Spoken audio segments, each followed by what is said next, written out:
Well, good evening, everybody. I've got 6:01 on my computer, so we'll get class started. And again, I want to welcome everybody to the 2021 Laramie County Master Gardener Program. Tonight's class topic is annuals and perennial flowers. And I just refer to this as the fun flower class. And Kim Parker is our instructor for tonight. She is a master gardener. She's a Laramie County master gardener and has been teaching the annuals and perennials for almost 10 years, if not longer. Yeah, I think I started in 2009. So, yeah. And Kim goes up and teaches in Platte County up in Wheatland. And I don't know, you teach in a couple other places too, don't you? No, that's just been the only place. They were considering doing a Goshen County class in 2018, I think it was, but they decided just to combine the two counties. So it ended up just being the one. Okay. Well, at any rate, I am looking forward to your program tonight, and I get to the pleasure of just sitting back and watching and enjoying. So that's a bonus. And anyway, Kim wears a lot of hats, but she has helped out and stepped up a lot over the years, helping out the master gardeners and everything from the annual plant sale to garden walks and garden tours, and kind of master gardener extraordinaire. A very long 2 years as vice president. No, wasn't that bad? Well, it wasn't the being vice president that made it seem long. It was just that it was a large time commitment, for what else I had to do. So, right. Anyway, Kim's also a very busy mom, and so that adds to the entertainment value. Yeah. Kim, if you ever get a chance to go down Beaumar Avenue, Beaumar Drive. Mm-hmm. You can't miss her yard. It's all native plants. It's buffalo grass out front. Actually, I have bluegrass out front, and right now there's this massive pile of dirt, about a yard's worth of dirt, sitting in my front yard. What I hope to do is this coming summer is expand my rock garden, because there's just too many plants I want to grow that I don't have room for. That's right. Why have grass when you can have flowering, wonderful pollinator habitat plants? Yeah. We actually sadly had to get rid of all of the gorgeous penstemons in our backyard last year. I probably had 2/3 of my yard were just Rocky Mountain penstemons, and I was okay with that. But because of my daughter's special needs, we really needed to make the backyard so that it was safe for her to run around in, and there's just no getting around it. You can trip over those plants pretty easily if you're not paying attention. So we put in sod, but that, my daughter's needs was probably about the secondary reason of why we actually did that. We, when we added on to the back of our house, we had them stockpile all the soil.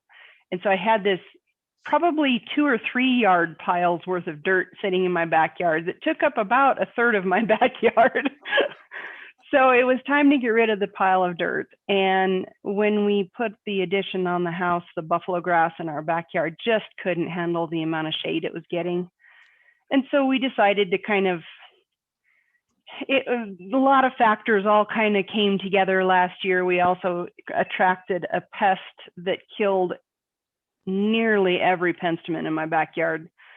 So I didn't want to provide a home for them anymore. So we put sod in, but I'm hoping we can train it to be very water wise, like we have the front yard. So yeah, because your front yard looks awesome. And yeah.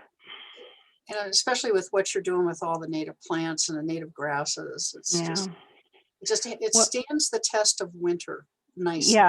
Yeah. Well, and the nice thing is if you work at it, you can get even a bluegrass lawn to be very water wise. We water about every 10 days to 2 weeks. Doesn't matter what time of year, even in the hot time of year.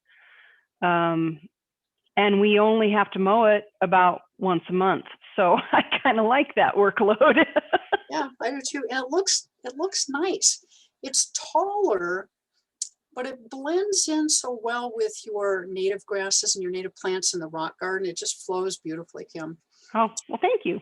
Yeah, when I was there the other day, it just looks so nice because it truly stood the test of winter. And so when I teach that landscape design class, I talk about how does it look in black and white winter. Oh, and yours looks really good. Or tan and white, tan and tan. Yeah, sepia and white, whatever. But it stands the test. Well, so good. Anyway, it looks like the whole class is here now. Good. And so a few other people, some other master gardeners, and then of course I extend the invitation to other counties, and so we've got a whole range of people on. So I want to welcome everybody again to Kim Parker's Fun Flower class for the 2021 Laramie County Master Gardener Program. And with that, Kim, I will turn everything over to you, and it's your program. Okay, I just have to figure out how to share my screen here. The little green thing down at the bottom. Okay, Catherine, can you see that? My slide? Yep, I sure can. Perfect. Okay. So if you were on early enough to hear Catherine kind of talking about the presentation, when I took the Master Gardener class back in the spring of 2004, Karen Panter gave this class, and it was very, they had a set number of goals that they wanted to accomplish in this class. And at the end, she had a few slides of the stuff that grows really well in Cheyenne. And I gave that presentation for about 10 years. And then I thought, Catherine, I wish we could kind of expand the fun stuff about pretty pictures of stuff growing in our yards. And so she said, well, why don't you? And so that was all the encouragement I needed. So I do have to say that I'm focusing strictly on perennial plants for this presentation. I'm not doing trees or shrubs. I'm not doing vining plants. And I'm pretty much just doing spring bulbs. So there's a ton of plants that do well here in Cheyenne, but my limitation is pretty much getting good pictures of them. So if you happen to have something that's just absolutely gorgeous in your yard, please take pictures of it and send it to either Catherine or myself, and we can incorporate it into a presentation. Okay, all right, so with that, I just need to figure out how to advance the slides, evidently. There you go. Okay. So basically this presentation is just an overview of some of the challenges to gardening that we have here in Cheyenne. I really don't think there's any place on earth that doesn't come with some challenge. I think pretty much the key to being a good gardener is trying to figure out what works where you are, and what works in Southern Texas is not going to work here. But there's things that work here that won't work anywhere else too. So it's just kind of, you have to learn what works in your neck of the woods and roll with it. So I am working full time. I am the mother of a special needs child, and I also love to garden. That means that basically, if it's going to be in my garden, it can't be a fussy plant. It has to be, for lack of a better term, bulletproof. It's got to be very low maintenance, high performing. It's got to look gorgeous without any help from me, basically. And I prefer, just due to the fact that it's difficult for me to get out and work in my garden every year, I prefer the longer lived plants, or the plants that will reseed themselves and replace themselves. And just a real quick note, If you wouldn't mind, please making sure that your microphones are muted. I think we had a few people come on recently who aren't muted. And then, hey, I'll even turn my cell phone off so you guys don't hear my cell phone ring. I'll mute me too. All right, so, and then also I wanted to give you a couple ideas to create beautiful pollinator-friendly landscapes from spring to fall. So often we have presentations where we just kind of go through in botanical name order or plant grouping order. And I don't know about some of you other folks, but I have trouble trying to figure out, all right, now that plant blooms about the same time this other plant does. So I can figure out where I need to buy more plants. Where do I have a hole in my garden? Where do I, like for my garden, it looks fantastic in June, but it could be stronger in the fall, and in late fall it comes back again. But you know, there's just, I have a hole right there. But I thought that organizing it so you go spring to fall would help you if you were trying to look for plants to fill that season. And then also there's some gardening tips and tricks, by no means exhaustive list. The first thing you really have to talk about when you're talking about gardening anywhere is what agricultural zone are you in, which hardiness zone are you in? And you'll notice that this map is kind of banded. It looks a lot like, latitude. Well, that has a lot to do with how much sunshine you get. The further north you get, the less sunshine you get. So that has a lot to do with, or the closer to the equator you are, the further south you go. So that is largely dependent on latitude. But when you get to the mountainous states like Wyoming, this is a close-up of Wyoming's zones. And you'll notice that it's pretty chopped up, and that's because of the elevation starts coming into play, and basically moves our zones higher than we would be if we were just, you know, a plain state, for example. Cheyenne is in group 5B. It's that bright turquoise color.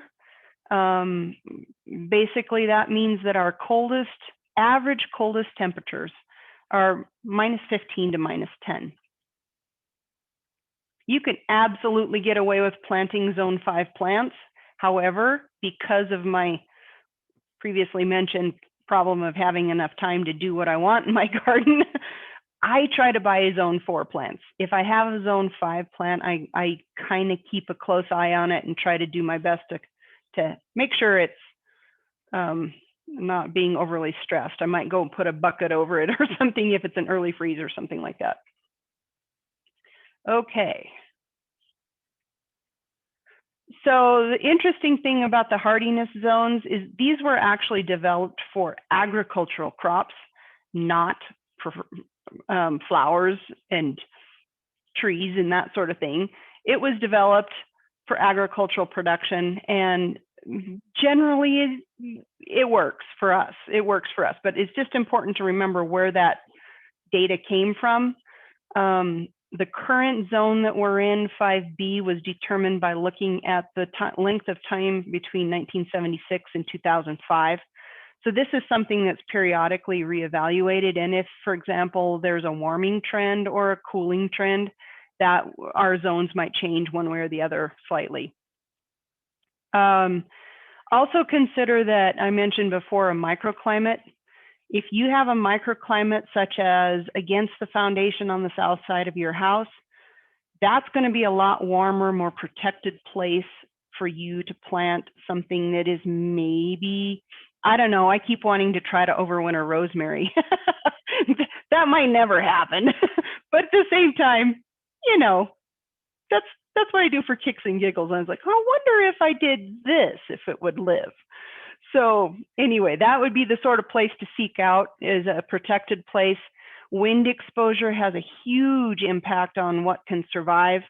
And then also consider soil type, texture, pH, and moisture. If your plant's happy where it is, it can survive a lot of those environmental stressors a lot better. But if you start piling on different stressors, typically the plant suffers and won't overwinter. interesting thing that we have here in Cheyenne, one of our real challenges, which isn't the wind, by the way, in my mind, is the fact that we have very little snow cover. So it's dry most of the winter. And then we have these warm days where during the daytime, it's above freezing, but at nighttime, it's below freezing. So that's pretty hard on a perennial plant when, especially if they're not completely dormant. If the temperature is fluctuating between, say, 45 degrees during the day and dropping down to the 20s at night, that's pretty hard on a plant. Don't forget to water your conifers during the winter. My new sod, I had to go out and water it here just the other week. It's crazy. But it doesn't have any roots yet, so. All right, so here's some climate stats I'll go through really quickly. This is old climate stats, but this data is available theoretically somewhere on the NOAA website. They've rearranged, and I know they still keep this data, but I have not been able to find it. Otherwise, I would have presented something more current. But our average, you can find your average wind speed, your highest wind gusts. I know this year we've had a triple-digit wind gust already, so yeah, this is a mild winter compared to this one. Precipitation was high that year, 18.2. We average about 16 inches. We normally have, pretty much 2/3 of our days are sunny. So only 24 days a year are considered cloudy, which is pretty low. Relative humidity average is 56%. And here's another huge factor that we have here in Cheyenne is our number of severe thunderstorms. And I think it just has to do with where we are geographically. We get different air masses coming through and they mix right here. And we get severe thunderstorms here. We get more severe thunderstorms in Laramie County than any other county in Wyoming. And we're not the hail capital of the United States. I think someplace in Texas has that honor, Oklahoma, the panhandle down there. But we have 50 days of severe thunderstorms a year on average. So that's a lot. I actually have, I figure on getting 2 damaging hailstorms at my house every year.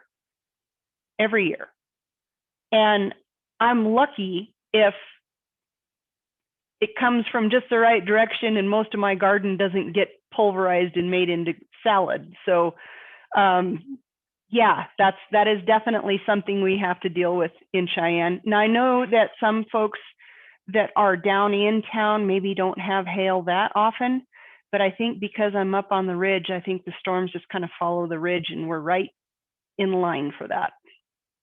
We also have more tornadoes here in Laramie County than any other county in Wyoming. It kind of goes hand in hand with those severe thunderstorms, I think. All right, now this is kind of some fun stats here. You can impress your friends with this. So the other thing you need to know is not only what zone where you are, but you also need to understand what length of growing season you have to work with, okay? When you look at a plant, an annual is usually where you get this is, if you're looking at a tomato plant and you're trying to figure out which one to buy, keep this in mind, okay? These climate statistics are available from NOAA, and the last time I checked, this is what we had here. And they're usually presented as percents, okay? So the way this would work is the average number of frost-free days for Cheyenne. We have a 90% chance that we will have at least 116 days of frost-free, okay? We have about a 50% chance, or you could look at that as kind of the average number of frost-free days of 137. And then we have 158 on the outside, a long growing season. We might get 158 days. That's a long growing season, okay? That's very much not typical here. Just for comparison, look at the numbers for Jackson. we're looking at, they're pretty much guaranteed at least 12 days without a freeze. They average about 5 weeks without a freeze. And on the outside, they might get 2 months without a freeze. So that just kind of gives you a perspective of how, we really don't have things all that bad in Cheyenne. All right, now let's talk about average freeze dates. Again, these are kind of expressed in percentages. So when there is only a 10% chance that we might get a temperature below 32 in the spring, we're looking at May 26th. That Memorial Day weekend is a real good rule of thumb. If you set your gardens out before them, it should be things like peas, the cold crops that can take the cold, or be prepared to run out there and cover things, or, put wall of waters around them or something like that. And because pretty much before May 26th, Memorial Day weekend, there's a chance of frost at least. Then again, we have a 90% chance that we can make it until October 8th without a freeze. So the last couple of years, or let me see, in 2019, we got one early October, a hard freeze. We got a hard freeze this year on, what was it, September 8th or something, was it, Catherine? Right after the Labor Day weekend. And normally we could have maybe had a whole nother month of growing season, but nope. Tomatoes were done that day. All right, Jackson, their last frost date on average is July 26th, and September 1st is when they normally get their first freeze. So there you go, you guys. We don't have it that bad. All right, a couple definitions I want to run through really quickly here. Since this is a perennial plant presentation, I want to make sure we're all on board about what a perennial plant is. That means it's a plant that lives for 2 or more years, and that's to differentiate between annuals and biennial plants. The word originates from a combination of per and ennial, which means through the years. And generally what you look for is that it takes more than 1 year for the plant to mature. Sometimes it can even take decades for a perennial plant to mature if you're talking about a tree. It will flower and set seed more than once. Usually this is what distinguishes you from a biennial, which generally grows and collects resources the first year and then flowers and sets seeds and dies the second year. So that type of growth pattern, if it dies after setting seed, that's what you would look for a biennial plant. They may reproduce vegetatively using stolons, rhizomes, just pieces of the plant breaking off and rooting, that sort of thing you see with perennial plants only. You can also tell if a plant is evergreen or there's a period of dormancy, like say the cottonwood tree in your front yard or your bluegrass lawn or any of that sort of thing. If it's got a period of dormancy, it's a perennial. Annuals just die. Okay, and then also another key to telling what is a perennial is that it stores carbohydrates in order to survive these periods of dormancy. And that's going to be in the roots or rhizomes, corms, bulbs, or tubers. Okay.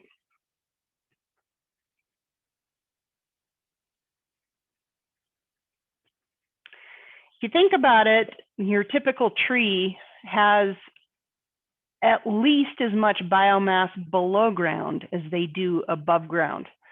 And that's because you have to have enough carbohydrate storage to keep that tree alive over the winter, over the dormant period. So just think about that time next time you see a gigantic cottonwood tree.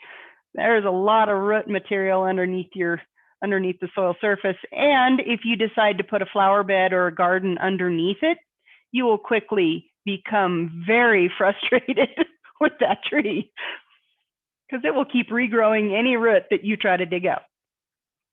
Okay, some other definitions. We've got hardy perennials.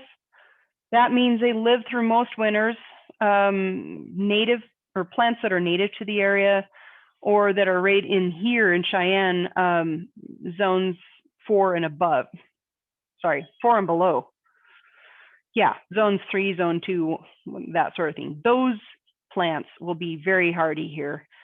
Tender perennials, they may not survive the winter. They're hardy in zones 5 and above. And like I said, if it's hardy in zone 5, it can live, who knows, 10, 15 years, and then all of a sudden we'll have a zone 4 winter and it won't live. So that's what I mean by it may not live, okay? Short-lived perennials, those usually live and flower profusely, and then they kind of wear themselves out and then they die. But the good news is they usually leave enough seed to replace themselves. Penstemon are a real good example of this. And foxglove is really kind of a biennial, but that kind of gives you an idea that some of the foxgloves are perennial. They just don't live very long. Okay, some other important definitions. Native plants, I referred to that before. That's a plant that's basically evolved in or is indigenous to an area. Compare that with a naturalized plant. That's a plant that is not a native. It's been introduced and it's spread and it's become self-sustaining. A good example of this would be a dandelion, okay? Ain't no way we're getting rid of dandelions, and they came from Europe. So, but they're here to stay. Kentucky bluegrass isn't native to here either, but there's no way we're going to get rid of it. It's everywhere. So interestingly, worms and the little pill bugs are also hitchhikers.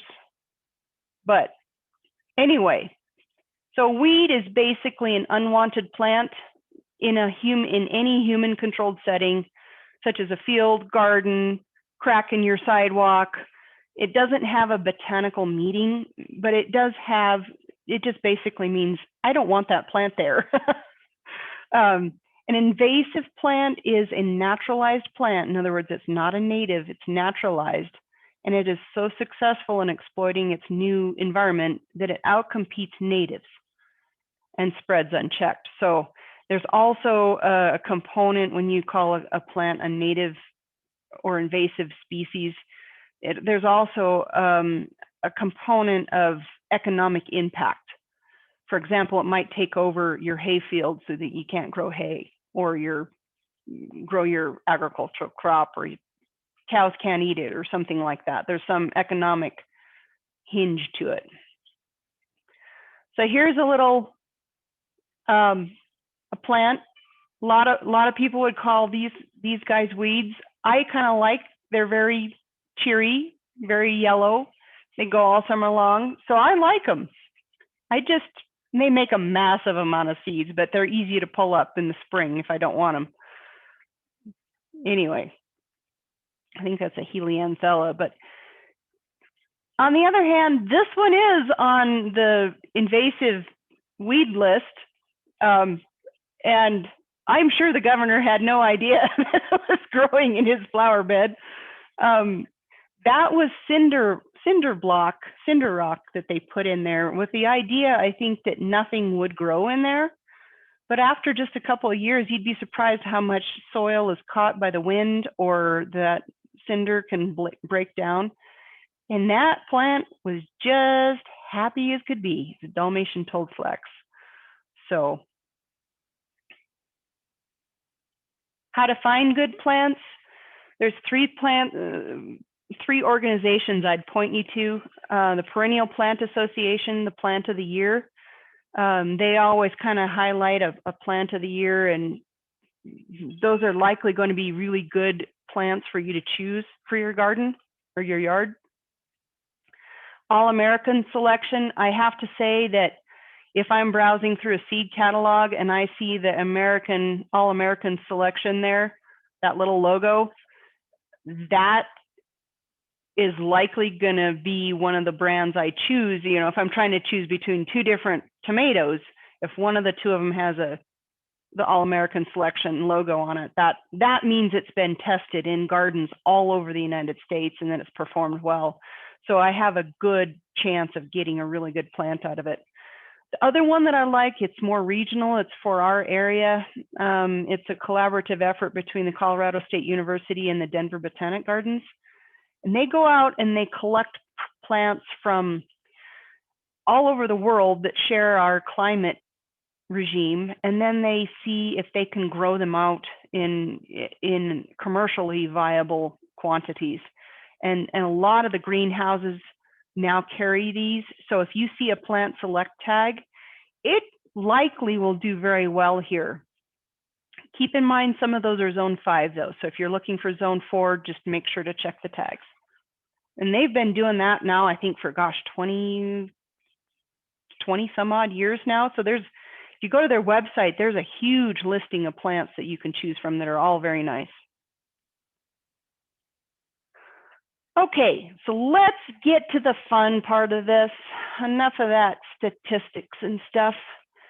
All right, let's talk about designing flower beds. And I know Catherine has a class on this, so I'm just gonna breeze through it.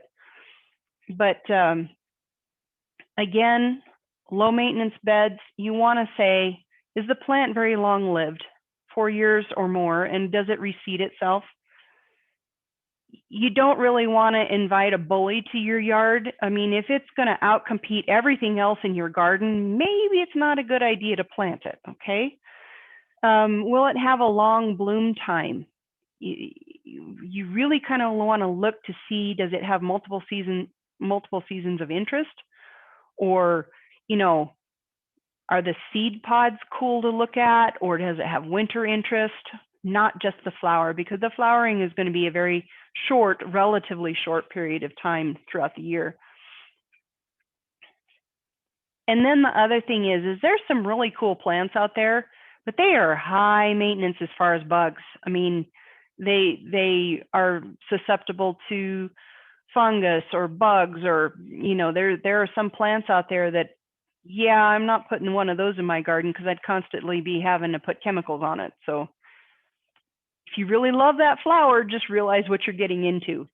So here's kind of my rock garden in winter. All of those little frozen water drops just sparkled in the sun. It was just beautiful. I purposefully don't cut my grass to the ground and my ornamental grasses down until spring, because I do get some really cool winter interest out of it. Otherwise, it just kind of looks like a lumpy part of my lawn. It's kind of underwhelming. All right, so for bed preparation, if you're going to put down perennials, you pretty much have one shot at it. So go ahead and make it good. We usually have pretty poor quality soil here. If you're talking to somebody from like Ohio or someplace, they wouldn't even call what we have soil. It's either usually very clayey or very sandy. So you kind of get one or the other. And you just have to roll with whatever you've got. Organic matter can help both extremes, however. If you can amend with high quality organic matter to 1/3 by volume, you'll be doing really well. That will add airspace for the clayier soils and water retention for the sandier soils. So it's just a good way to make either kind of soil much better. Till or spade down to 12 inches and double dig if you've got deeply rooted perennials, 20 to 24 inches. That's a deep hole, by the way. That's a lot of dirt. I've done it a couple times, but it's a lot of work. All right, and then you want to fertilize with slow release fertilizer if you're going to fertilize. Very important for plant spacing. Really, truly look at the guide on the tag. If it says it's going to be 10 foot wide, it's going to be 10 foot wide. Okay, don't plant 2 in that area because they look so little. It's kind of like buying a St. Bernard puppy. It's going to grow up, okay? That's especially when you're planting trees. If it says it gets to be 20 foot wide, then make sure you keep it at least 10 foot away from your house. Okay. Then what you want to do is kind of group plants that do well with the same light and the same watering regime. And then you want to kind of consider the different colors that you want. I like a pop of bright yellow no matter what season it is. I like to try to have one plant in there that's yellow. That's just me. But I have learned that unless you're a landscape designer, like maybe Catherine is, there's no way I'm getting this right first time through. So what I have decided is that it's okay to edit your garden, okay? If a plant isn't doing well where you planted it, or one pink is fighting with another pink, you need to pop a color right there, or I want more of that color.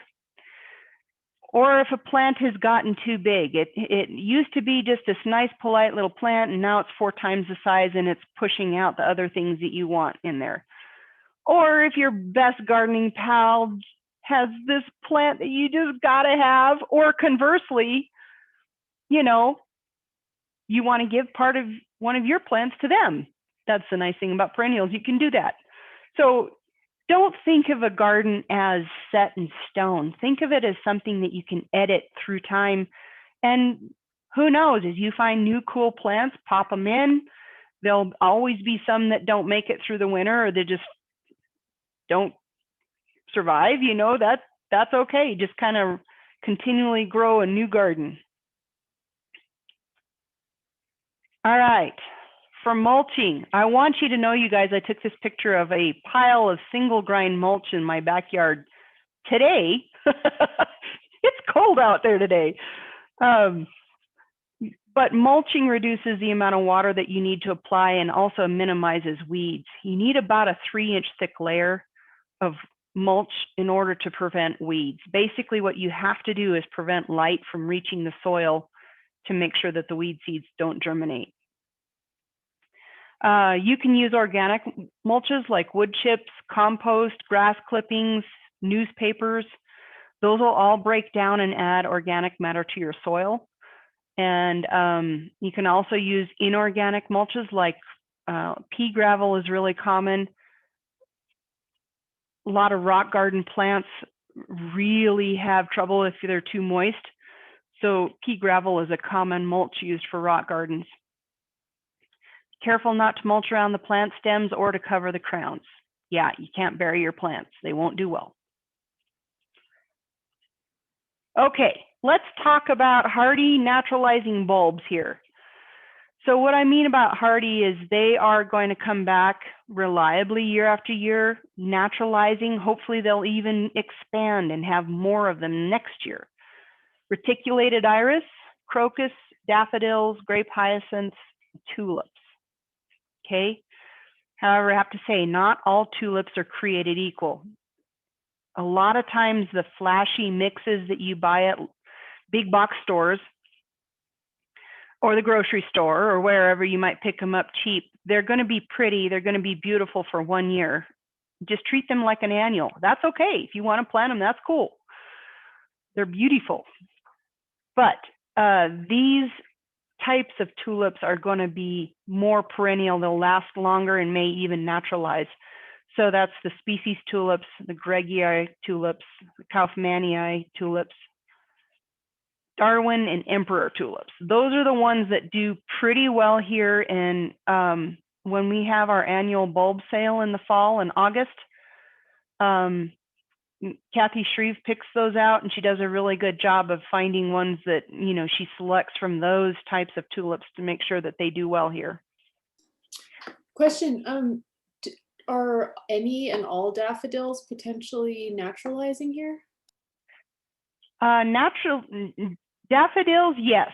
There are some daffodils that are zone 5, some of them, especially the more double ones, but most of the daffodils are very long-lived. I really haven't had them increase, but they live for long enough that it's, you know, definitely worth your time to dig that hole. Yeah. So this is my my spring bulb garden.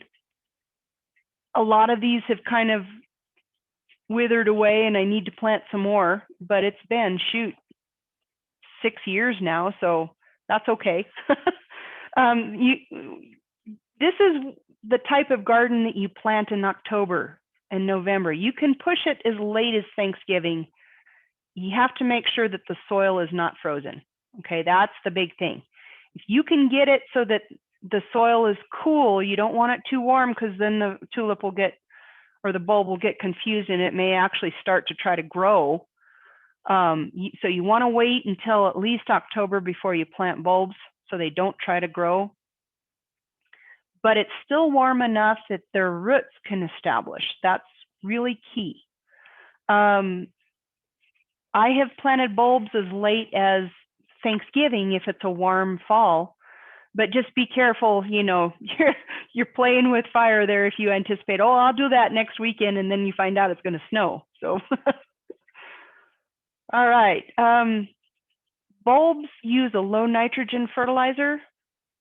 You can do that when you plant, and again during the bloom. Bone meal is something a lot of people use on their tulips. I, however, cannot stand the smell of it. I can smell it even when it's buried 8 inches down, and I dislike the smell. Dogs can also smell it. So if you have dogs or your neighbor has dogs, maybe not use the bone meal. But you're looking for a 5-10-5 type of low nitrogen fertilizer. You can plant them in trenches or holes. If you plant all of your pretty little flowers in a straight line and then you lose a couple, it's going to look funny. So I would recommend that you put them in little bunches. And then obviously, since they're dormant when there are no leaves and flowers present, they're really pretty drought tolerant. Whoops, went the wrong way. All right, this has got to be one of my favorite plants, this reticulated iris. I believe this is the Harmony variety, but it's just this vivid dark blue purple color with a spot of yellow on each petal. And I just went out today and checked. The first ones are starting to poke up through the soil already. They won't bloom until the first part of April, but they are already getting ready. So it's just, when you see this bright, vibrant color come out early April, it's just fantastic.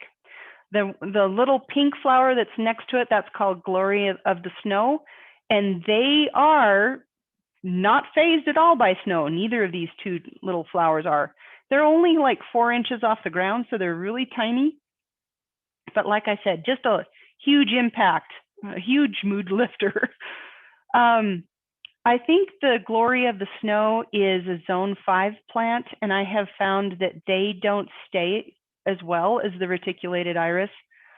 So if I had to recommend one of the other, I would recommend the iris. But if you like them, just plant them every couple, 2, 3, 4 years. It's all good. The smaller the bulb, the bigger the bulb, the deeper the hole that you have to plant. So these little bulbs like the iris and the Glory in the Snow, the little crocus, you don't have to dig a very deep hole. That only has to be about 4 inches deep. So they're easy to plant. All right, and then the next ones out are pretty much the crocus. Because we needed a really good excuse not to mow our lawn until June, we planted the crocus in our lawn. And you just have to wait until the leaves recharge, until the leaves wither, and then you can mow your lawn. So if you need a good excuse why you're not mowing the lawn, that's a good one. But yeah, they do really well in a lawn, unless you have a lot of spring rains and your bluegrass lawn starts to look like hay and then they get shaded too much. But that is a little honeybee out in, mid-April or something. Definitely pollinator friendly.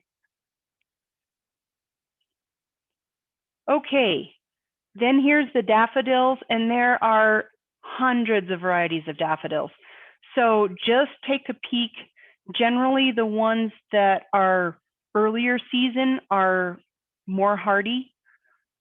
because they come out earlier in the year. And so you can pretty much count on them being zones 3, zone 4, at least. Some of the later ones and some of the doubled ones might be zone 5. So just keep a close eye on those. Occasionally we have daffodils in our bulb sale, but if you are looking for I'm not sure I can say that, but I can share that with Catherine if it's okay to recommend a company to find bulbs with. I don't know if I can do branding in this presentation, but okay. And then kind of the tulips start coming out, and it depends on the variety. Some of them come out, in late April, early May. Some of them start, all through May they'll come up. Just really kind of depends, and it's nice to have some early ones and then some later ones to extend your season. This little orange and yellow striped tulip up in the upper right hand corner, I have no idea what it is, but my neighbor planted it about 30 years ago, she said, and it's still there. So it is just a happy little tulip. But so don't discount the propagating something that's hardy like that and trying to see if you can make more clumps of it. That's growing with grape hyacinth. I didn't have any other better pictures of grape hyacinth for you, but that's another really vigorous bulb that will naturalize. It'll literally will blow seed across sidewalks, and pretty soon you'll have this nice row on either side of the sidewalk. So it is definitely a naturalizer. Otherwise, we've got some Darwin tulips, some emperor tulips, and then in the bottom right-hand corner here is a bright gem, it's called, and that is one of the species tulips, I believe. Okay.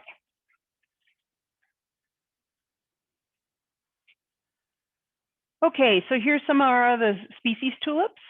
And there's peppermint stick and the bright gem that I just mentioned. Then there's Cynthia and Eastern Star is the lilac purple one with the yellow center. Just some pretty tulips in my yard. Okay, so we're pretty much to the point where we need to start talking about other plants in addition to tulips. So we're just at the edge of the tulips. They're about to start dying back. And so there's a lot of plants that are very early. And again, if you're trying to stretch pollinator plants for your bees, these are some really good ones. So one of my favorite plants is the pasque flower. And so we'll talk about it next here, but there's also primrose, basket of gold, windflowers, and veronicas. There's others. It's just that these are the ones I had really good pictures of for you. So like I said, pasque flower has got to be one of my favorite flowers, one of my favorite plants. This is just a really bright, vivid purple with a yellow spot in the middle, and the leaves are soft and fuzzy. It's just a neat looking plant. And then once the flower's gone, it puts out these little seed heads that remind me a lot of truffula trees for you Dr. Seuss fans. It's just a very whimsical little seed head. In the years that I've grown pasque flower, I've had them reseed, I might get 1 or 2 babies a year, and I've got maybe 7 or 8 plants. So they don't reseed frequently, but if you can let that new plant go, it likes it there. It'll make a good plant for you. All right, basket of gold. These usually bloom first part of May. If I've got stuff, basket of gold coming for the plant sale, often they will be blooming for the plant sale, which is, really good to sell a plant, is making sure it's in flower at the plant sale. But these need full sun, moderate water to dry.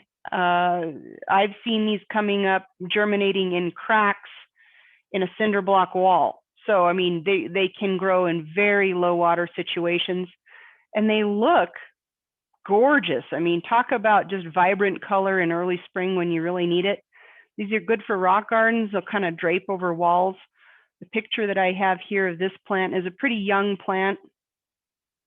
They tend to start getting longer branches, and that's what can really drape down over the rocks and brick walls and what have you and really look nice. They've got gray-green leaves, and they do reseed prolifically, but they're easy to pull up the plants if they're, like, say, if they're in your garden.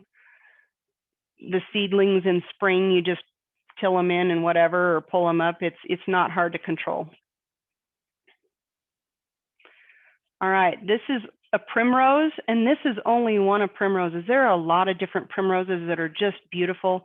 They're usually smaller plants. This is called the oxlip primrose, and it, I would have to say, is probably a short-lived perennial. I think it only lived maybe about 5 years, but definitely next time I see one, I'm going to get several of them because they're a very nice little plant. It's a nice soft yellow flower. I did have some luck with this one reblooming minorly. I mean, not a lot of flowers, but it did make flowers later in the year. So it was kind of more than just a one season interest. This one is a nice one for dappled shade or shade. It's called a windflower. It's an anemone. And this will spread and make a ground cover. So if you don't want it to spread, plant it in some sort of a container to kind of corral the roots before you plant it. It wants moderate water. It blooms in May, and it's just beautiful. These blossoms kind of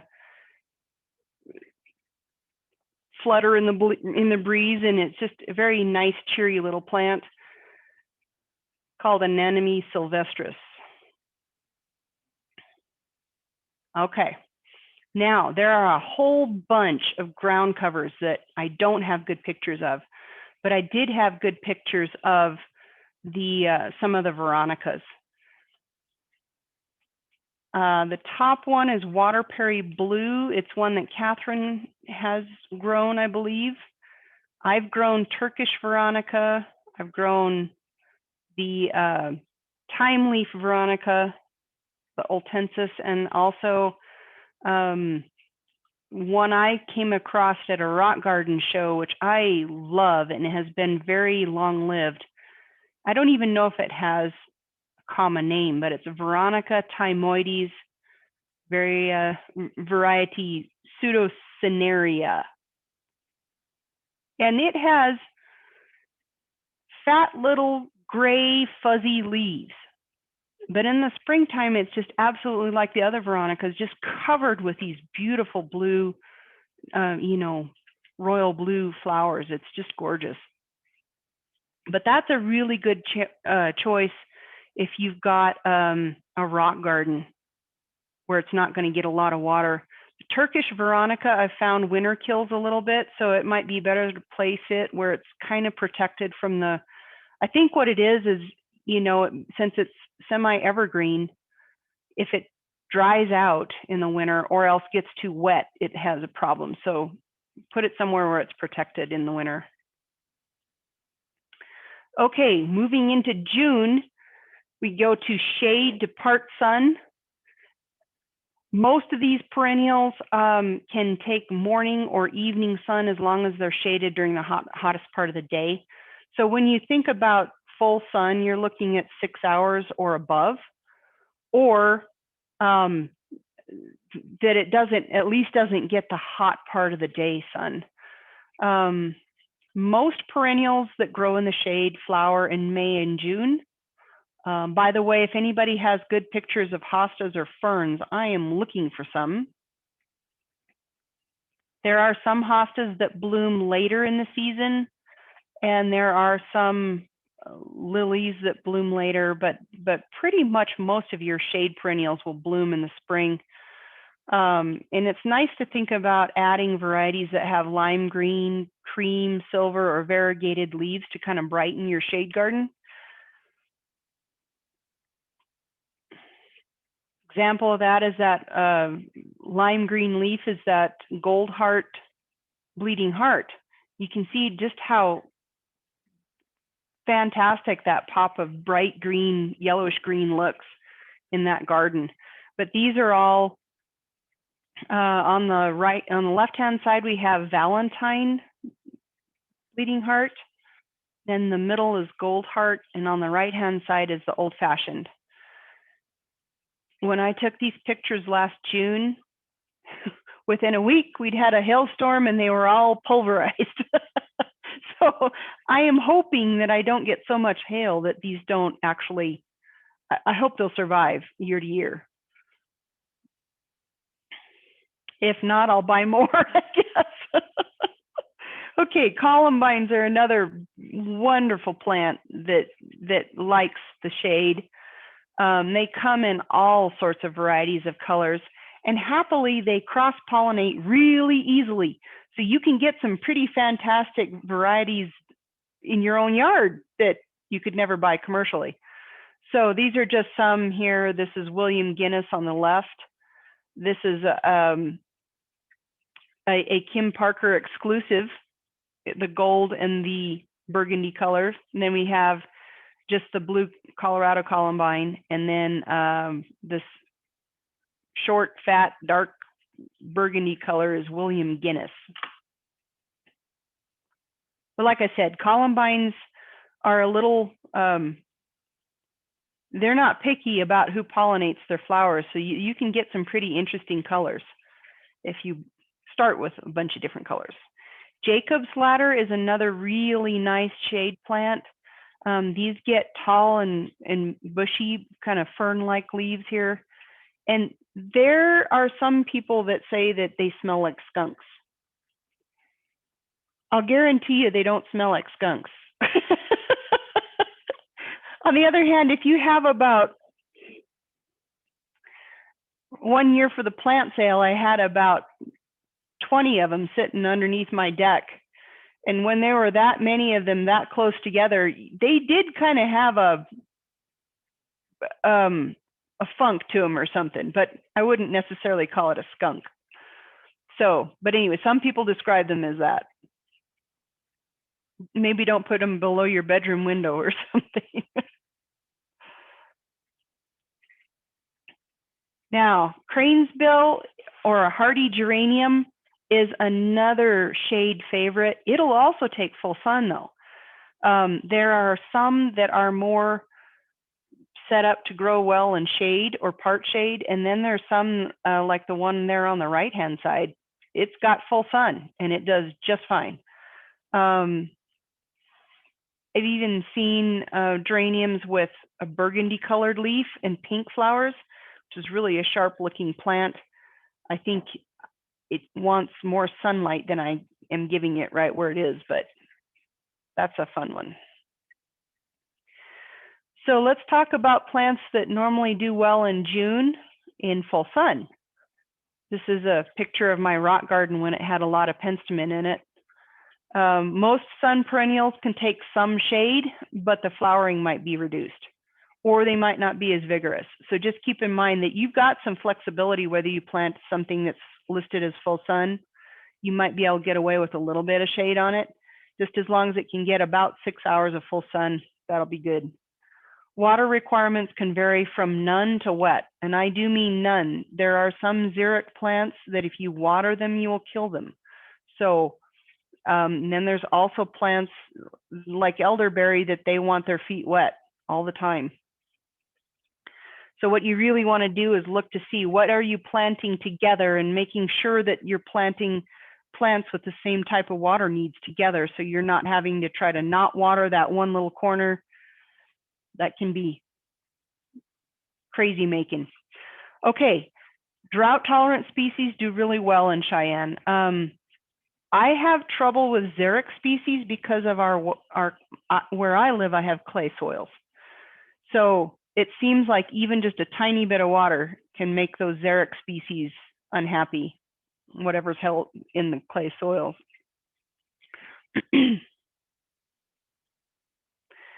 So I personally think every yard should have one of these. This is a Missouri primrose, and they've made a lot of different cultivars over the years. But basically these start flowering in June. They have their big flowering in June. But then mine continue to flower clear up until frost.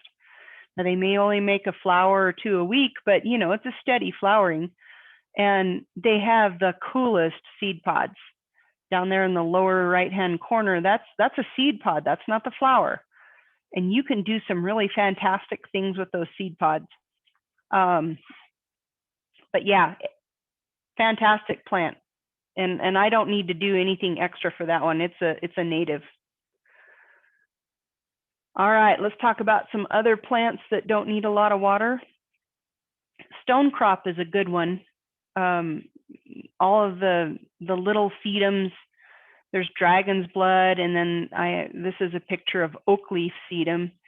Just, they usually bloom in June, and they're usually low to the ground, kind of almost a succulent leaf, and they do pretty well if it's kind of dry.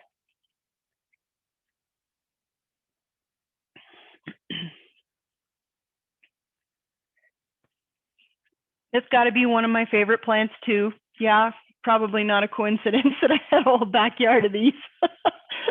This is actually in my backyard, but right next to it is the reason why. I mean, there are days that I could have 2 or 3 swallowtail butterflies flying around my house, and that's just really cool for me. So if you like bees, bumblebees, honeybees, native bees, sweat bees, any kind of bees, or butterflies, the penstemons are fantastic. They do often have a rebloom in the fall. It's not anywhere near as extensive, but they'll usually send up a scape or 2 with flowers on it. These will reseed themselves. They're a short-lived perennial, but they will reseed themselves on bare soil. So the best way to plant these is to take a stalk that still has seed in it and walk around where you want them, where there's bare soil, and you'll get some. I even see that I've shared them with my neighbors, you know, half a block away. Unfortunately, they don't let them flower. They just mow them down, which is really sad. But their yard has enough weeds in them. I wish they would just grow these instead. But anyway, they're semi-evergreen. Their leaves usually turn a burgundy color. You know, the flower stalks die back. It dies back to the ground, but the leaves on the ground are kind of a pretty burgundy color.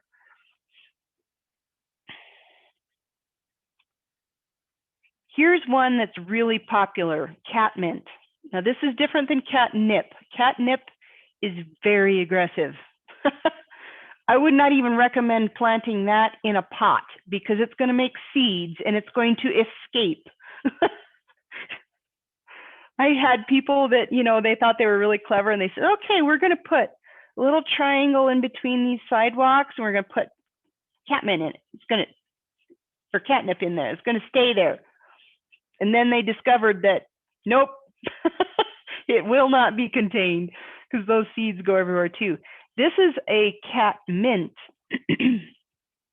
It makes beautiful blue flowers. It's not as strong mint smelling. It's not as aggressive. I would usually have about half a dozen seedlings from this plant every year. So considering that all the seed that it made, it really isn't that aggressive. So this was a nice, and people like to take these and make borders with them.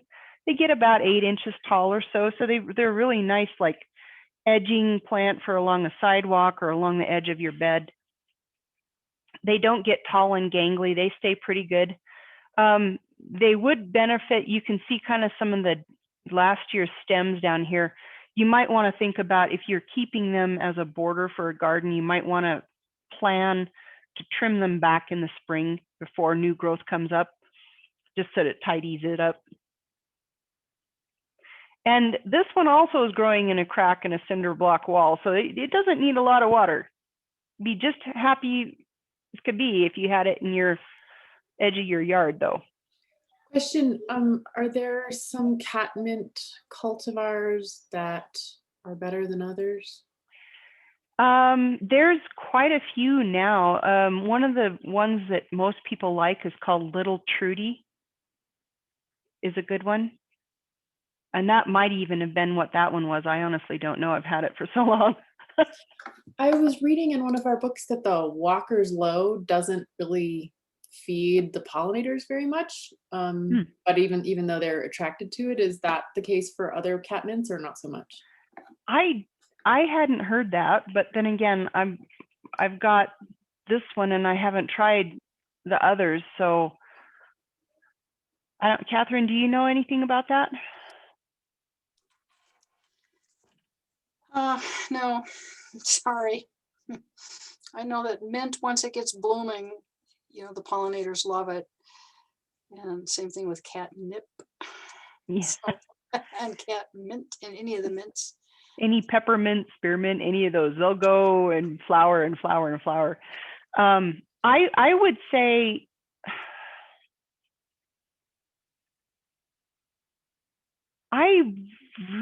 and unless they made it so it didn't make seeds, I can't imagine that it wouldn't have pollen and nectar.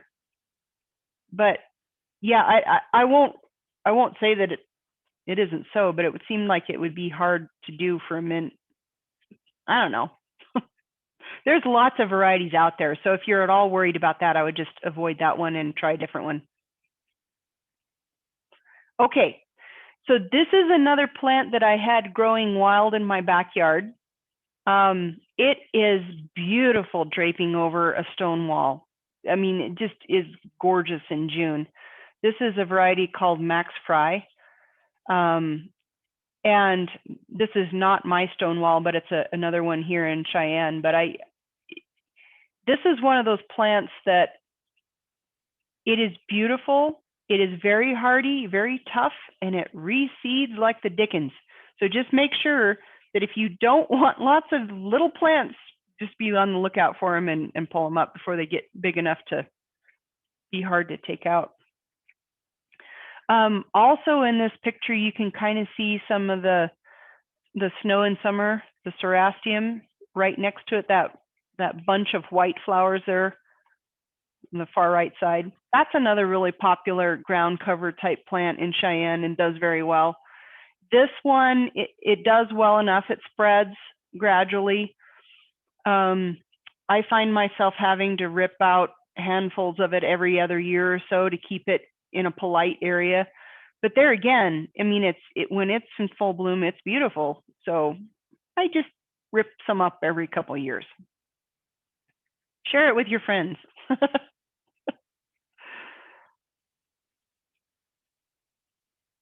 All righty. Another favorite here in June are the poppies. So they just need sunshine and regular water. So they are kind of whatever watering regime your lawn would like would make a poppy happy. Oriental poppies like these do well in our climate, but there's also Icelandic poppies that can overwinter. I had trouble with this because of my heavy soils. I think they just got too waterlogged or something. Colors range from orange and red to lighter colors like white or pink. And this would be a perfect example of when I said that pinks can battle with one pink not getting along with another pink. I had this poppy next to a peony, and they were just such different colors of pink. I had to move the poppy because they just didn't look well together. This is actually kind of a salmon pink. You can't really see it in this picture, but yeah, so that's a very good example of a pink that make sure you know it's going to play well with others, what's around it. Maybe plant a white or yellow flower in between or a silver leafed plant. That can often do the trick. Okay. So here we've got some moderate water ones, full sun. I grouped these together, asters and fleabanes. They are different, but they have similar looking flowers. So just so you know that the asters tend to be coarser plants and tend to have a lot more flowers on shorter stems. And the example would be the lower left, lower right, and upper right. That upper right is Professor Kinberg. But the middle is a fleabane. So that kind of gives you an idea. They look very, very similar. And unless you're a botanist, it probably doesn't make a hill of beans worth of difference. But if you, in general, the fleabanes have a longer stem. They look like miniature daisies. They're usually pretty diminutive plants. So there's all sorts of those. They're usually, you know, white to purple. So then there's iris, and you could probably do an entire hour-long show just on iris. There's tons of them. There's some that are 3 foot tall. There's some that are miniature. There are some that rebloom. There are some that, you know, there's just a lot of different varieties of iris, and literally every color you could conceive of and every pattern.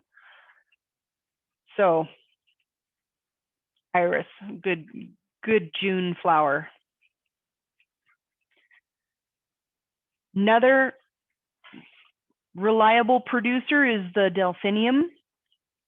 These are just, you know, show-stopping when they're going. I just think they're just fantastic. I would recommend, if you live someplace where it hails a lot, like I do, try to grow them on a protected side of your house. Also protect them from wind. If they're very tall, stake them, or, you know, put them in the lee of something to help protect them from that wind, because it could break the stems. And you don't want to see a nice big tall delphinium inflorescence coming up and then all of a sudden it's broken off. Now, the interesting thing with delphinium is I have done this in the past. I've had a stem break in the wind, and I've literally just splinted it, tied it with twisty ties, and the thing lives. So, you know, don't despair. Either trim it off and put it in a vase for your cut flowers and it'll bloom for you, or splint it. What the heck? It's worth a try. Okay.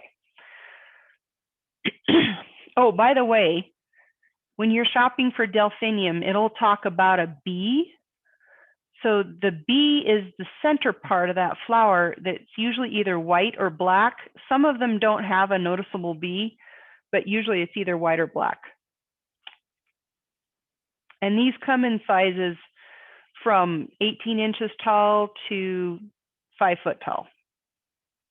It just depends on which variety you got. And here's another plant that does very well here in Cheyenne. And literally you could do a whole hour on that one as well, is daylilies. These come, they are doing fantastic breeding with these anymore. They're now coming in doubled varieties. They're coming in, I mean, it used to be that they all kind of looked like this kind of triangular one with narrow petals and they were all orange. That's the old fashioned kind, growing in my dad's garden forever and ever and ever.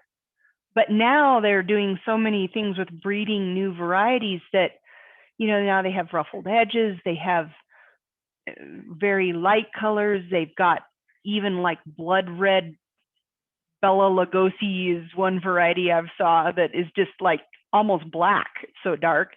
So I mean, soup to nuts, they're doing it with daylilies. The only color they have real trouble producing is like a blue.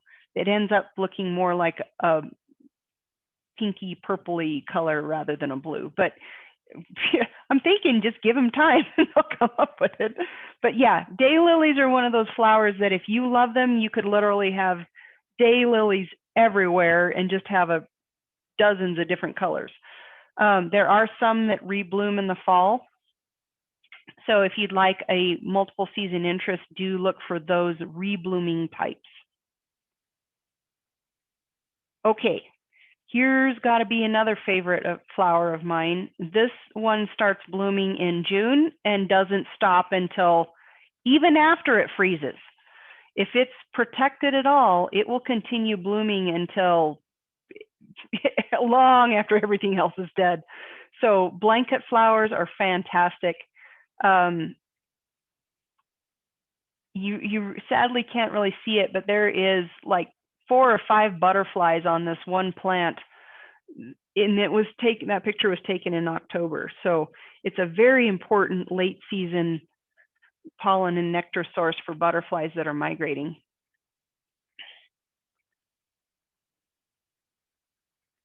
Okay, and then we kind of have to talk about milkweed since we're talking about butterflies. Milkweed plants, there are many different varieties. Most people are only familiar with the big kind, the big showy milkweed or common milkweed plants that you see in irrigation ditches and that sort of thing. I have a patch in my backyard, and literally if you want to photograph bees and butterflies, just sit yourself down on the concrete with your camera and stay still, they'll come to you. I mean, it's just that phenomenal of a nectar source for these pollinators. I have had successfully, well, at least successfully to that size, raised a caterpillar. Unfortunately, he was eating on a plant that was right below a robin's nest. And then one day he was gone. So I think the robins actually ate him, even though they don't like to eat them because they're brightly colored. But I think the robin took care of our caterpillar. I was so sad. I almost wanted to chuck the robins out. But anyway, the orange one down here is another very commonly sold. It's called orange butterfly weed, and it is also a very nice, it's a much smaller plant. It only gets to be about 12, 18 inches tall, but that's also a very nice one to have in your garden. Word to the wise, if you don't want your milkweed to spread by rhizomes, make sure you have very deep edging where you're putting them, because otherwise they'll just about go anywhere. I was taught when I was taking botany classes that the whole genus Asclepias basically evolved with pollinators, with butterflies to pollinate them, because only the butterfly foot is shaped so it can pull the pollen sac out and then push it back into where it needs to be to pollinate the flower. And I don't know if you guys can see it, but while I was sitting there waiting for bees to fly past, I happened to notice this particular native bee has a pollen sac on one of his claws on his hind foot. I don't know if you can see that or not, the little tiny yellow thing. If not, maybe I can email you guys the picture and Catherine can blow it up for you. But I just thought that was kind of cool. Obviously, maybe the native bees also help pollinate this genus. Sure was a pollen sac attached there. Okay. Hey, Kim. Yeah?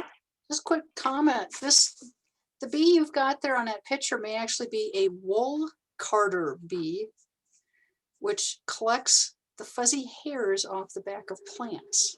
Really? Yes. And I had no idea. Its favorite plant is Stachy's Byzantine, Lim's ear. Oh.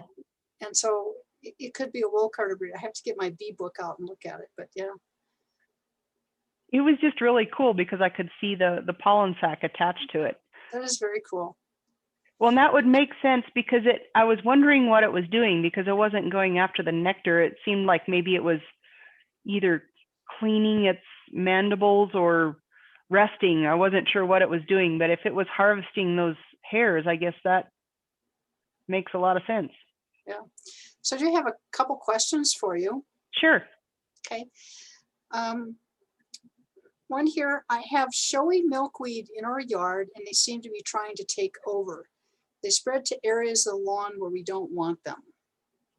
Yeah. Well, I would recommend getting deep edging, at least 12 inches deep, and edging them in. you can always be just vigorous about pulling them up, but they will keep coming. So I'd recommend edging, and then just, you know, don't rototill, because every little piece of that root will probably make a new milkweed. So another one is, are dark colors dominant? It says I have dark purple irises and yellow irises side by side, and the purple is slowly taking over. I read that darker colors will spread. Is this also true of daylilies? You know, I don't know so much if it has to do with the color of the iris. I would have to say it has more to do with the genetics of the iris.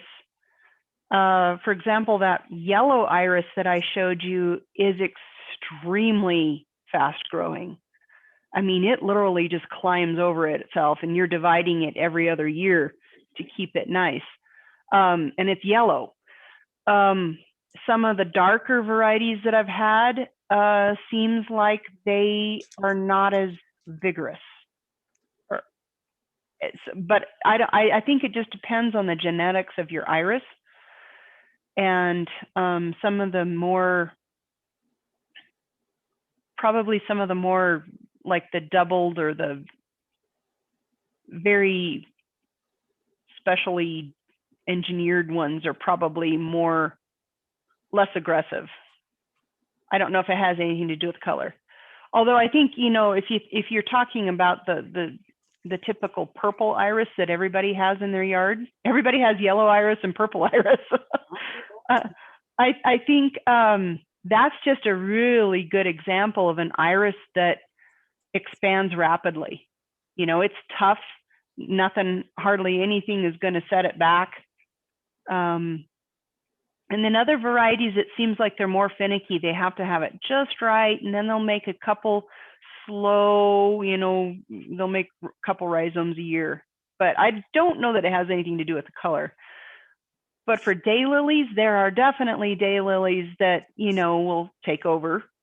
And then there's daylilies, it seems like the more tetraploid, if they've got ruffled petals or they're doubled, those type of daylilies are much more polite. They are likely going to barely increase each year. So you might see them double every 2 years. Whereas like the old-fashioned daylily, just try to keep it out of somewhere you don't want it. You know, plant it in a container because it's going to be very prolific and spread rapidly. So I think it just has to kind of do with the genetics of the plants that they used to make the crosses. That'd be my guess. Any other questions? I think we're good. Thank you. Cool. All righty. Well, hey, we'll go on to, we're talking about plants that don't need very much water and can take full sun. So one of the more popular plants is Coreopsis or tick seed.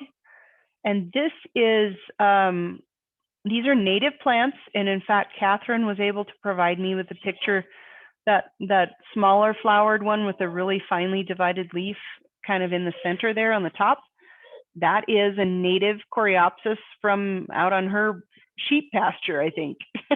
Well, maybe not her sheep pasture. They might have eaten it. But from that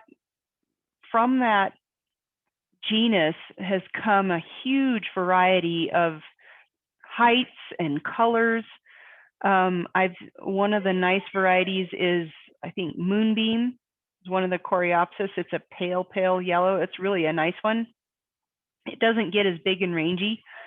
The variety that I have growing here, the tall yellow one, I've got no idea what variety that is. It's been there for, you know, almost 20 years now. So I don't know what it is anymore, but it does very well. It likes a little bit of water when it gets super, super hot, and it can hold its own with the milkweed. So it's going to continue growing there with the milkweed. And that's, sometimes they've even got, they almost look like blanket flowers. They can have like stripes or rings of red on them. So this Coreopsis is a pretty attractive plant. All right, and here's one that I would recommend if you can find it, is the prairie wine cups. And this is, it can take full sun and does not need hardly any extra water. And what I like about this plant, besides its really bright fuchsia colored flowers, is the fact that it just goes all season long, and it will thread its way up through all of these other plants. You can see Shasta daisies there, some showy milkweed, the Coreopsis, and you can see that it's just kind of threading its way up through those plants. So it's really, one little plant can give you, you know, quite a lot of visual interest there growing through other plants. Or if it's just by itself, it just kind of makes, I wouldn't really call it a mat, but you know, it just spreads out in all directions radially. So it very, very, very rarely reseeds. It is in the hibiscus family, or the mallow family. You can see that it looks like a hollyhock or a hibiscus, and they're all in the same family. Yarrow. A lot of people like to grow yarrow, and it used to be that you could choose between white or yellow. But now they've got pink and red, and I mean, they've just really made a lot of really cool flowers, but most of them have either a flat top or kind of a rounded top. But this variety here, I think, is Moonshine, is what it's called. And that is one of the most popular ones. And the yarrow leaves are very finely divided, kind of ferny leaves. They're gray-green. So this is a plant that its leaves offer a lot of a lot of texture to your garden. And because of the color, it can even be put between, you know, battling pinks if you want. They do kind of spread and make a patch, but here again, this is not one of those plants that's really going to take over your garden.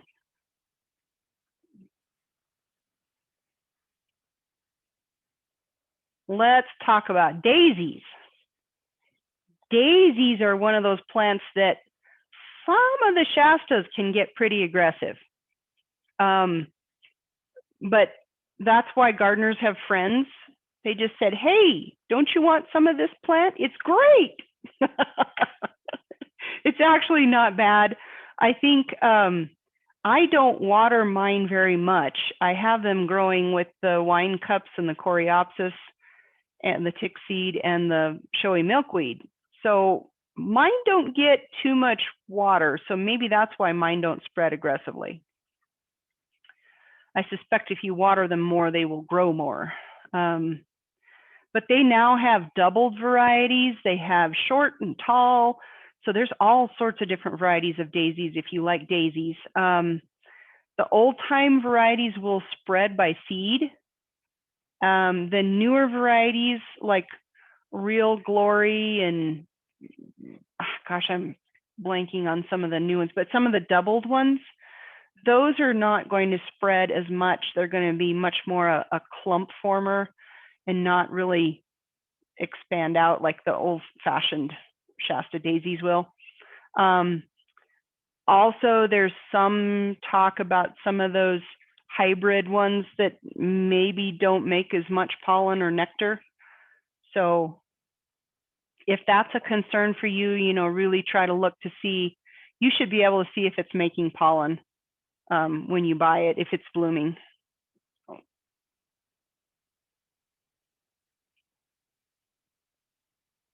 Generally, a lot of these coneflowers and echinaceas, if they're doubled and kind of like the double scoop coneflowers, a lot of those are, I've heard, are sterile. Do you know for sure, Catherine?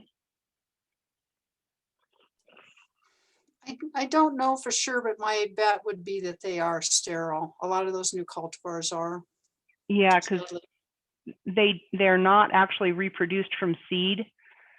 So my guess is that they don't make seed because somebody's figured out how to make a lot of money on a cultivar. Oh, wow.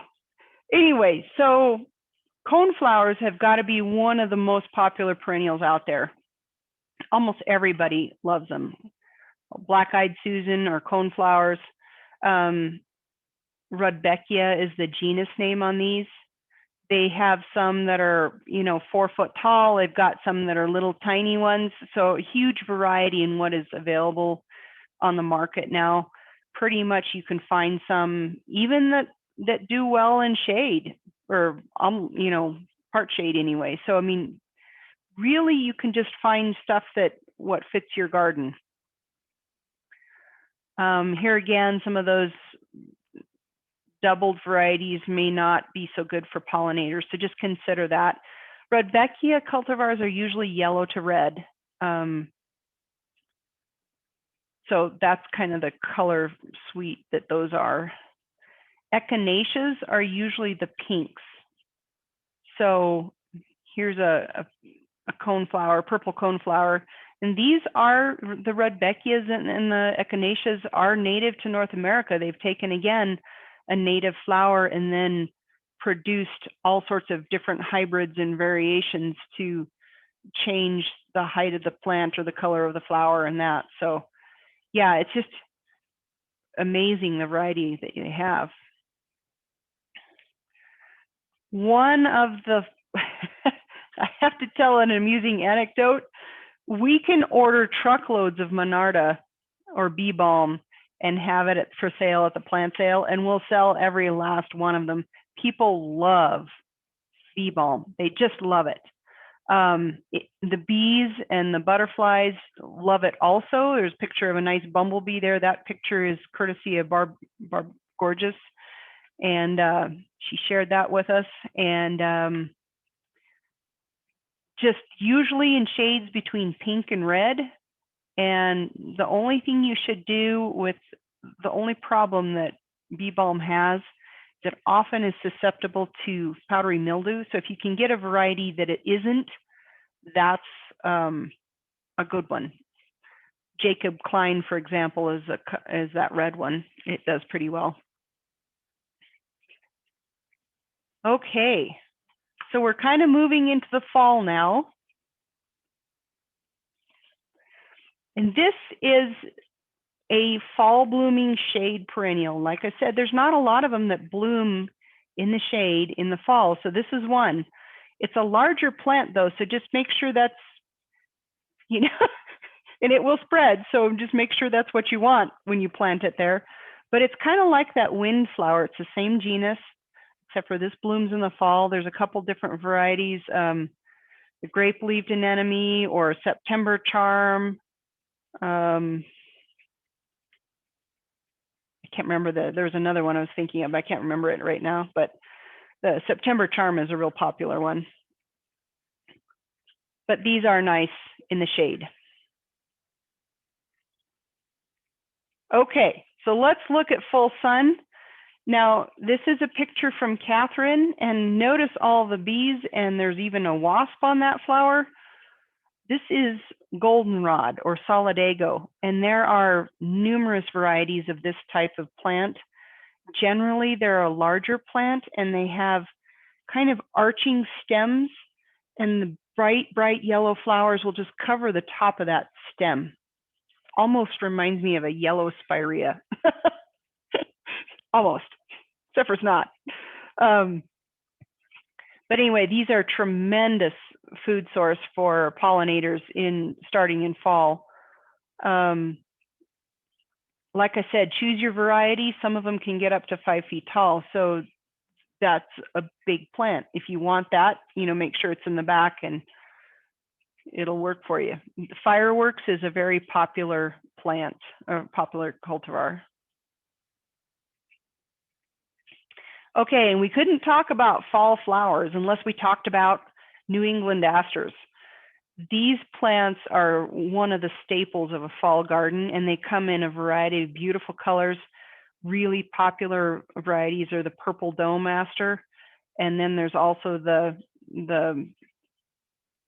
Alma Pachki is a hot pink one with yellow centers. Is really also pretty.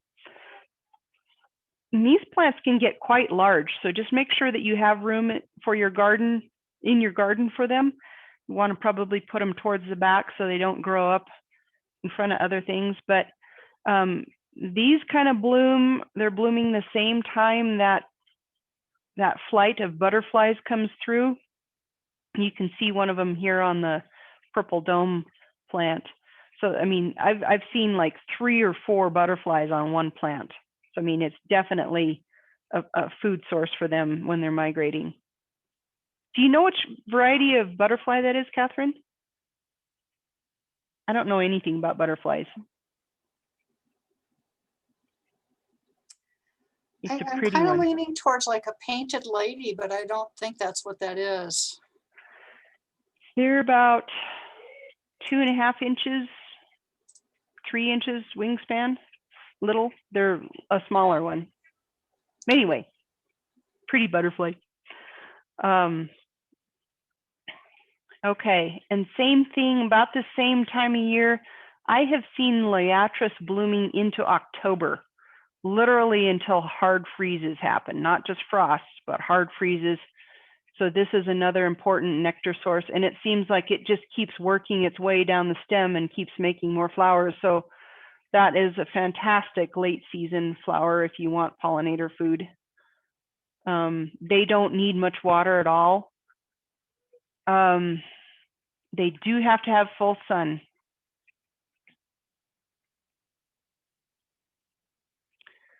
Okay, and rabbit bush. There is a cultivar on the market now called Dwarf Blue, and compared to its native parents, it is very well behaved. It gets probably about 1.5 to 2 foot tall, and will just kind of branch out and mound in your garden. And long about September, late September, it is just covered with these bright yellow flowers. And with the bluish green leaves, it's really a striking plant. My daughter's saying goodnight. Hopefully it wasn't distracting for you guys. But the butterflies and bees just are all over this plant when it blooms. And also I've seen all sorts of seed-eating birds enjoying the seed throughout the winter. So I think it's also a good seed producer for seed-eating birds and probably ants and other insects, whatever might collect them. So it's a good one to have. And that pretty much takes me through the end of the growing season. Do you guys have any questions? I didn't talk long enough. We can talk about anything you want. Does rabbit brush have any other names? No, it's pretty much just rabbit brush. That was the only one I haven't really seen in any of the catalogs.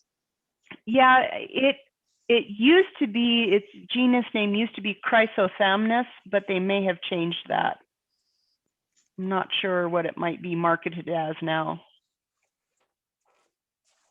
Chryso for yellow, thamnus, I'm not sure what thamnus means. Yellow something.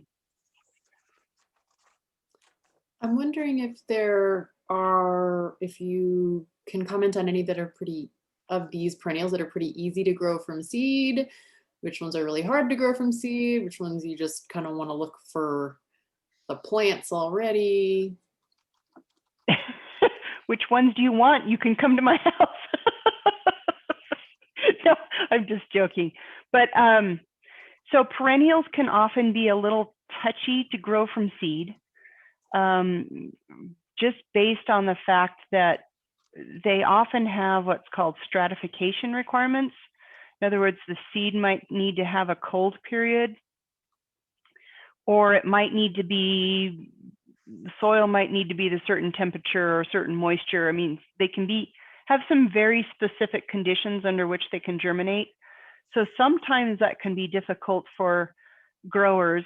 I know Michelle Bohannon really does a good job growing perennials and all sorts of different kinds of perennials, not just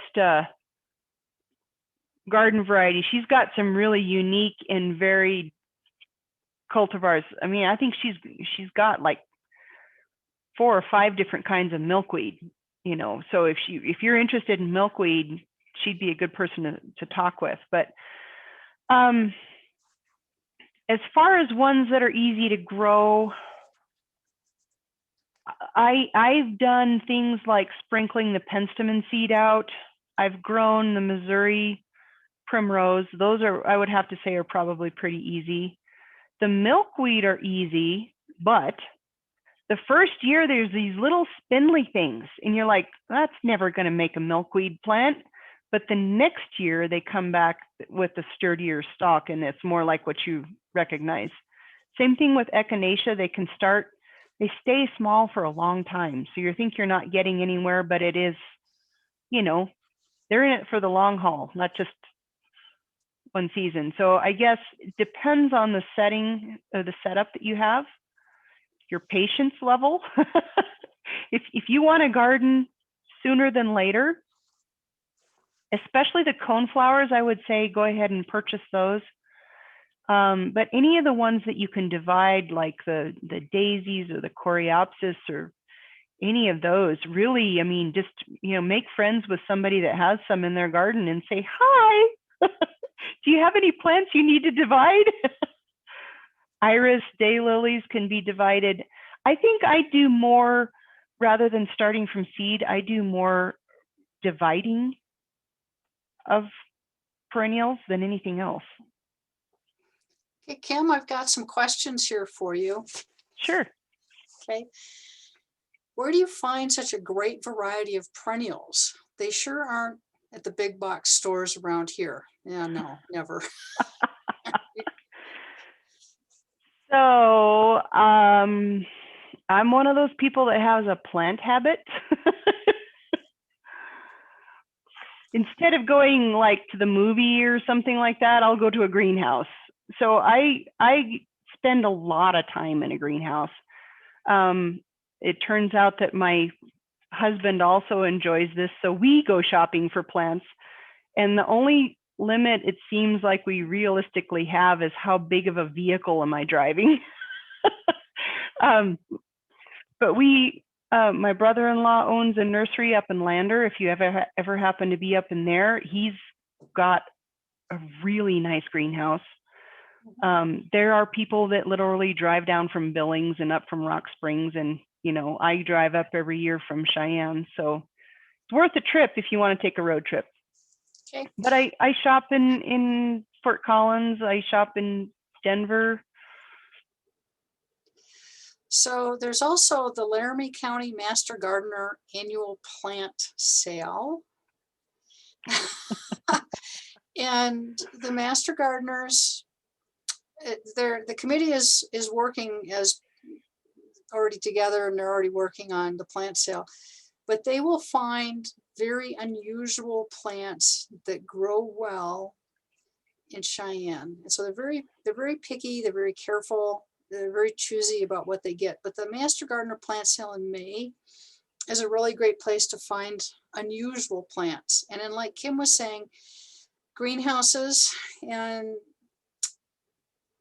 I go up to Torrington and there's 4 greenhouses, 4 nurseries down in Fort Collins and over in Greeley. Laramie has a couple of greenhouses, nurseries that you can go to. So you're going to have to do a little traveling, a little exploration to go find what you want. Yeah. But they're out there. Yeah.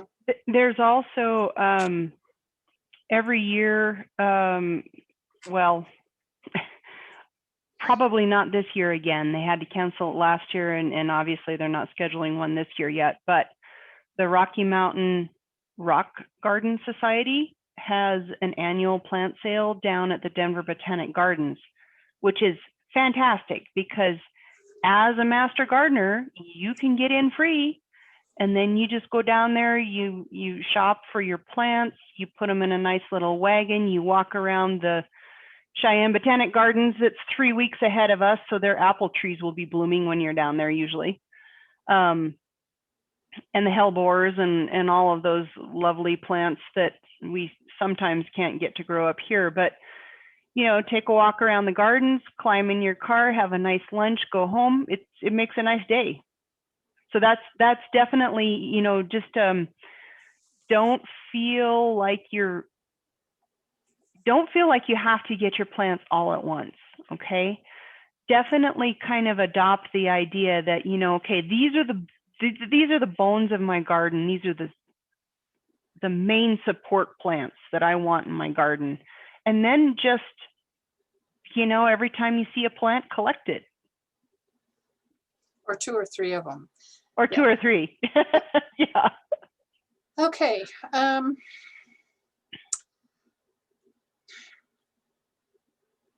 So a little confusion. The bulbs were just, you know, something that you plant in October, November, and then everything else that we've talked about is all a perennial rootstock, and with the exception of irises, which are rhizominous, and milkweed, which is can be rhizominous. Mhm. So everything else is just a fibrous root.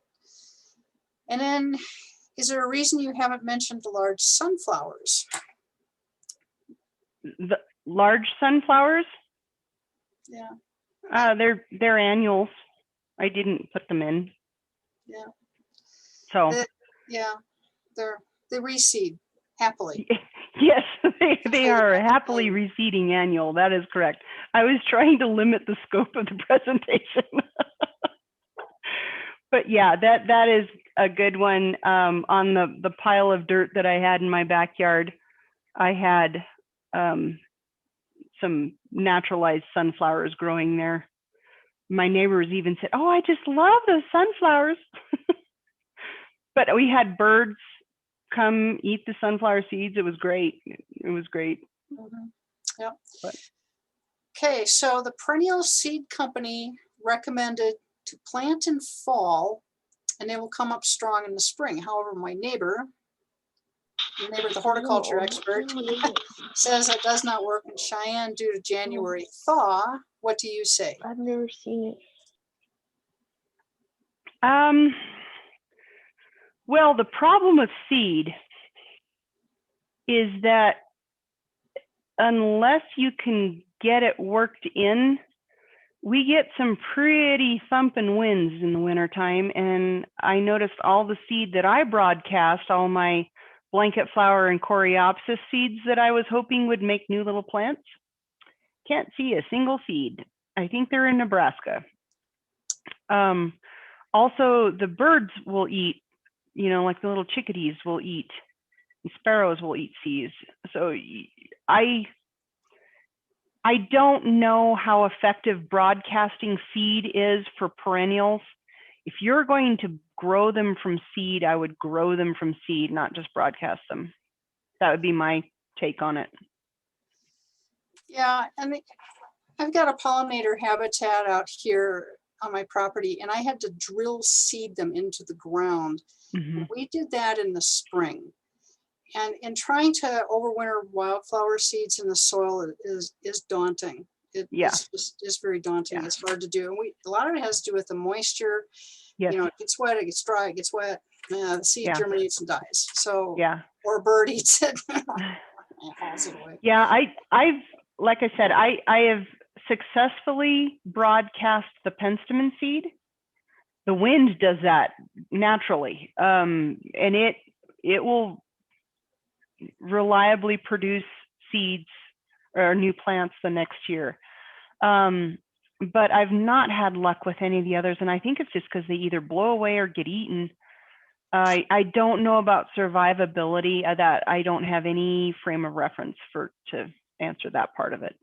But I would say there are several seed companies that specialize in native seeds if you want to go native, or you can purchase all sorts of seed, you know, for ornamentals. And just realize that they may have some cold stratification requirements or scarification. But that's easy to do if you have a refrigerator. Yeah, right. And you need a refrigerator dedicated just for seeds. I have seeds in my refrigerator 12 months out of the year. My husband doesn't mention it. He just knows that, well, that's that little section. Don't touch it. Don't touch it. Don't touch it. Pain of divorce. Don't touch it. Yeah. Yeah. Okay, so ranunculus, those are annuals. And then gladiolas. Now, I've had luck with gladiolas overwintering for about 2 years, and then they disappear. And then coral bells, shade and moist soil, and they'll do all right for you. Kim, do you have any coral bells in your garden? I do. So coral bells are usually not grown for their flowers. They're usually grown for their leaves. And they come in just a stunning array of leaf patterns and colors anymore. That's another one of those plants that people are really doing a lot of breeding with and developing new cultivars. You can pretty much get any color of leaf that you want for a coral bells. There are some that do have pretty flowers. I think is it Snow Angel?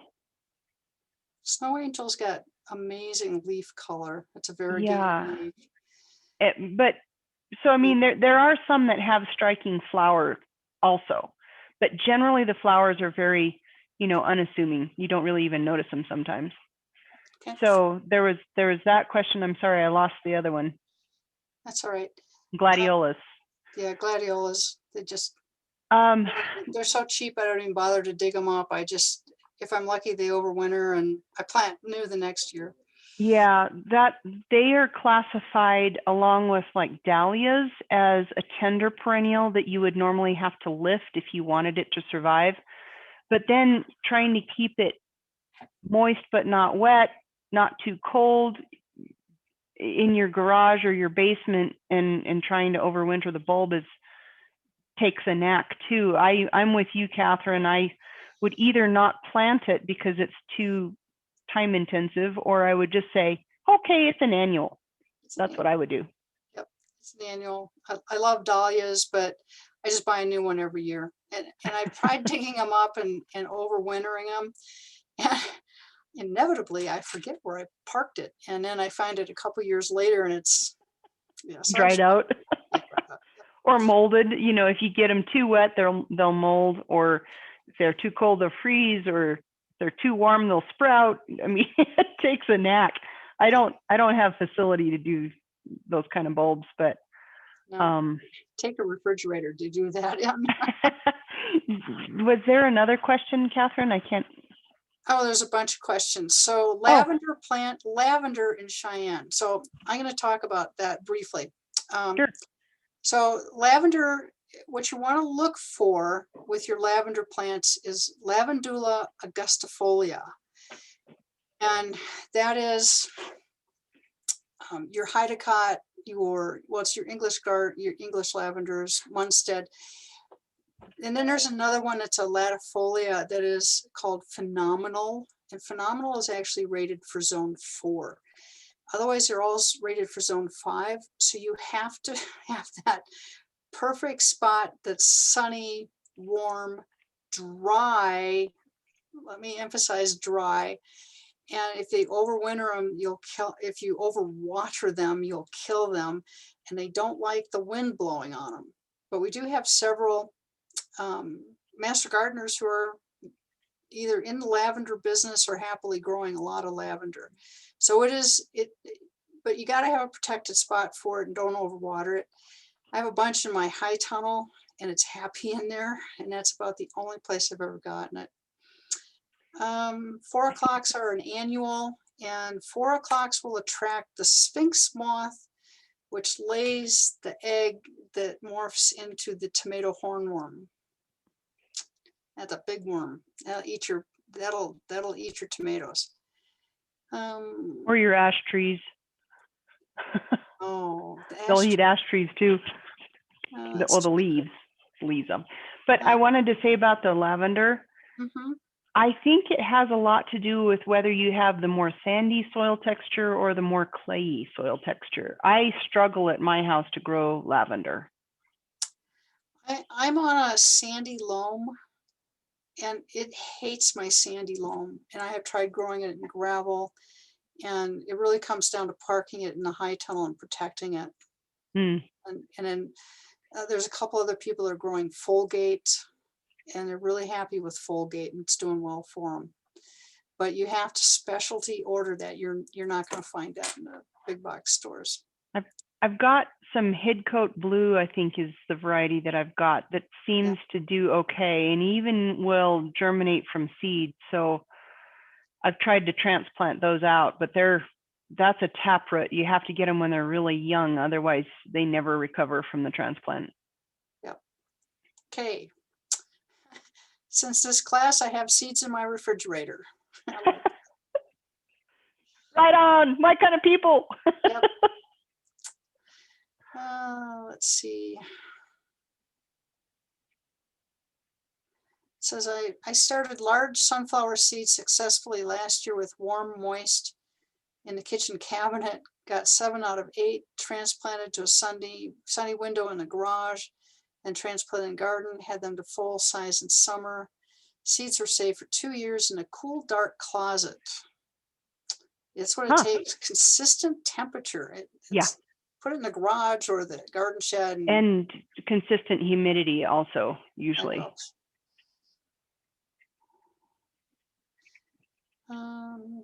Let's see. And then I have a garden that gets no sun and very little water. I brought a shade variety of seed, and blue flax comes up every year since. Beautiful. So you want to talk a little bit about blue flax? Blue flax for me has always been one of those short-lived perennials. That it seems like it starts itself from seed and lasts maybe 2, maybe 3 years, and then it dies out, but another plant takes its place.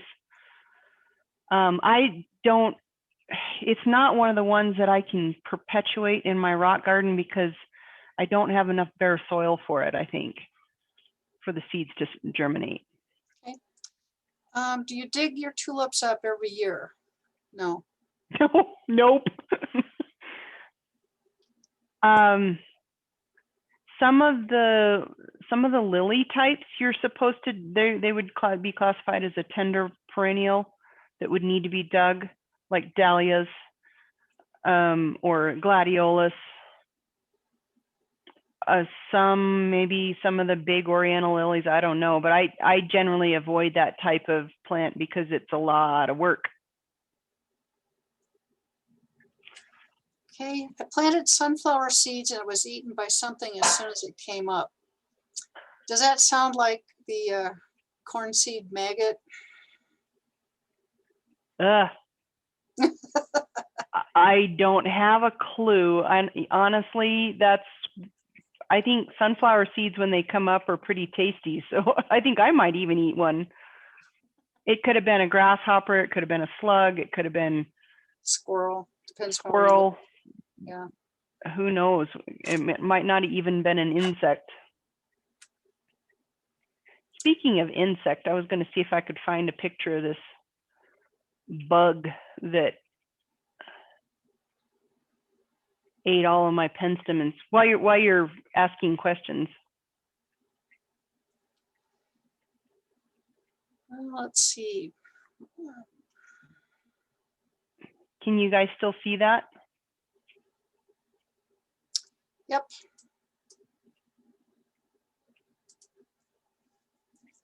So these little guys, you can see how many of them are on my penstemon plants, and they just literally shredded the leaves. This was what's called a striped flea beetle. That's the larva of it? That's the larva.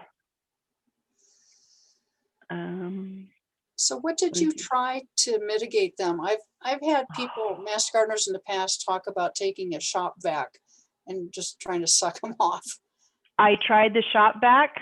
However, they're very quick to drop to the soil and they are impossible to see. I mean, they'll worm into the little cracks in the soil.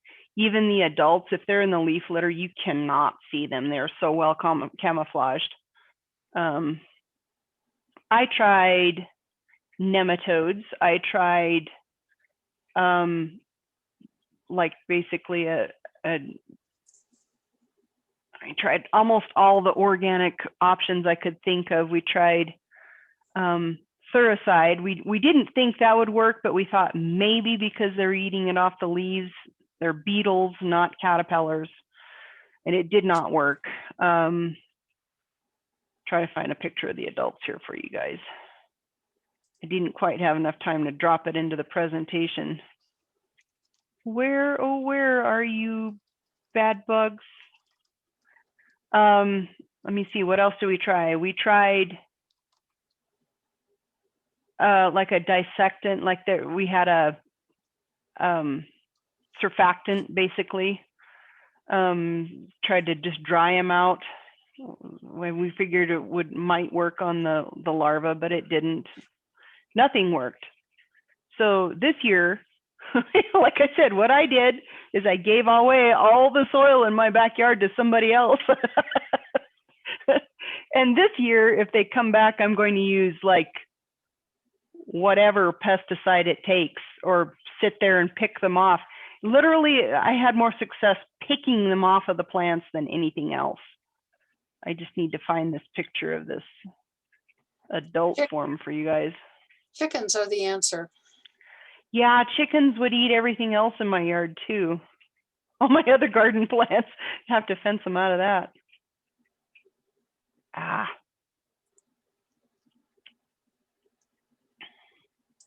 Sorry, it might take me a while to find the picture of the adults. I'll find it eventually. So, Kim, can you do some of these perennials in raised pots, raised beds or pots, or does the soil get too cold in the winter? It depends on the plant. I keep trying to overwinter grasses in containers, but thus far I haven't found one that really likes to be in a container over the winter. That said, if you have like perennials in gallon-sized pots, as long as you mulch them in, like you put them in line them up in a row, put mulch over them and in between the pots, and like a foot on either side of the berm, you can overwinter them, or you can actually even drop them into your garden soil. You can overwinter them that way. But if they're planted in a container, I generally don't try to overwinter perennials in containers. Okay, so here is this adult bug. And you can just see what they did to my penstemons. Now the babies ate the tender leaves, the adults ate the stems. There was not anything that they did not kill.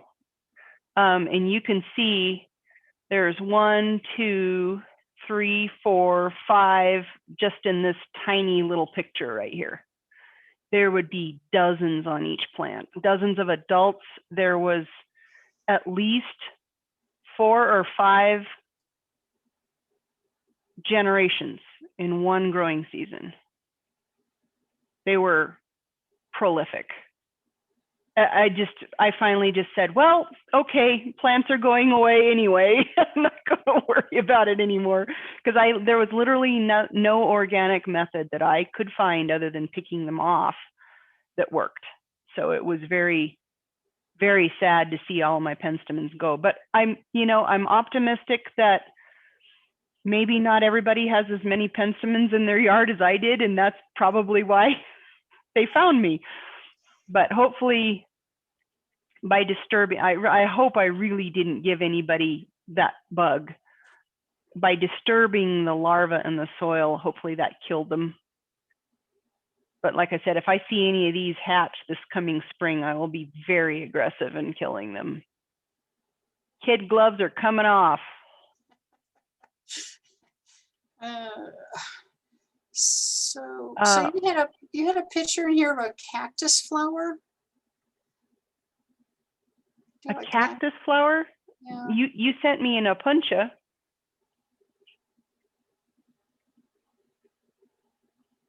Or you mean the German cactus? The German empress, the inside cactus. No, oh, it'll be outdoors. Yeah, you sent me an opuntia. Is there a picture Lemon. someplace in there? Yup, somewhere. That's I. Sorry, you guys are seeing my work folder here. It's got soup to nuts in it.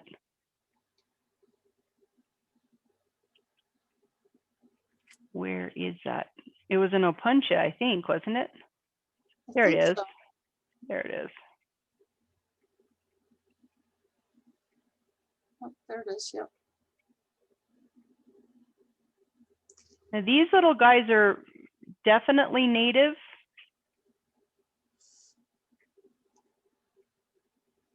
And they don't even care if there's cheatgrass growing right next to them. But So Debbie, is this what you were?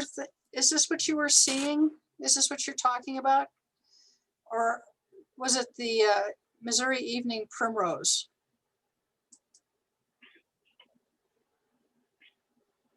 Oh, she said Thanksgiving cactus, Thanksgiving cactus.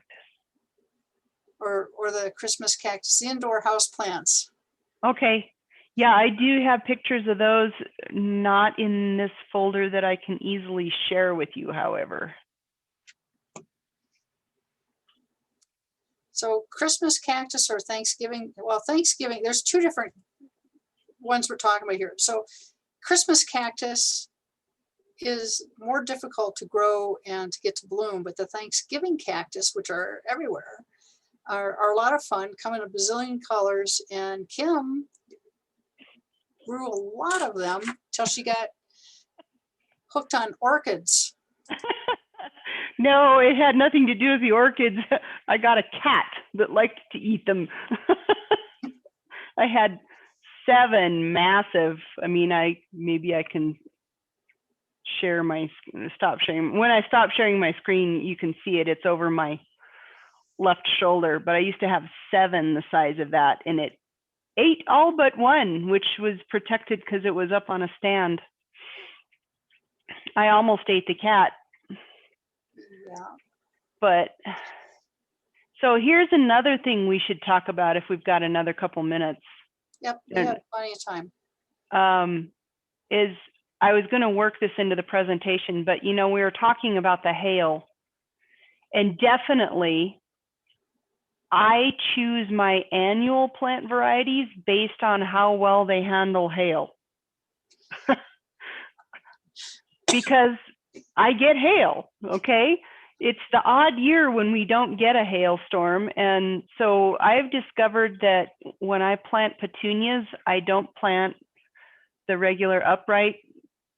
I plant wave petunias because they come back and they will, you know, within 3 weeks, you can't tell that we had hail. So that is a tip I would suggest, that, you know, encourage you to use flowers that grow vigorously and even want to be cut back. I've got a picture of I've got a before and after picture that are pretty stunning. This last year, I planted all of my planters. I had them all planted, took some pictures of them. And like a week later, we got that hailstorm. I was like, oh, geez, that was so hard to see that. The only thing that didn't come back was I had to put a new coleus in, because literally there was like a 1-inch stump left in each planter. That's all that was left of the coleus. And well, then the calibrachoa didn't come back real well. So this was, whoop, that's not what I wanted to do. I wanted to enlarge it there. So this was the flower pot. It had a big dark leafed coleus in the middle, coleus, I'm sorry. It had burgundy sky petunias, calabrachoa here, some verbena, and then Lismachia, and this is a Marguerite daisy, upright lobelia in the back. But so that 1 week before the hailstorm. And I'll show you a picture of the after. Whoop.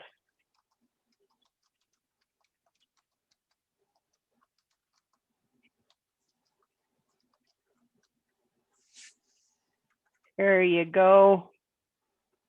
That's all that was left afterwards. And you can kind of see the pile of detritus down here, even with some remaining hailstones that still hadn't melted. But yeah, that was so I discovered, you know, my brother-in-law always tells me, oh, the verbena always does so much better if you can bear to pinch it back. And I thought, oh, but I want flowers. Trust me, the stuff was pulverized.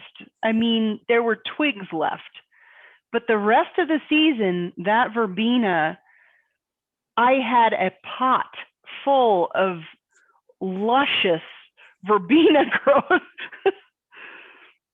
So now I'm going to be more brutal before I plant my verbena. I'm going to pinch it back quite a lot more than I had been. I was just pinching like just a little bit. It's like, it's kind of one of those plants that the more you pinch it back, the more it branches, and the more it branches, the more flowers it makes. So it's actually a plant that does very fine with hail.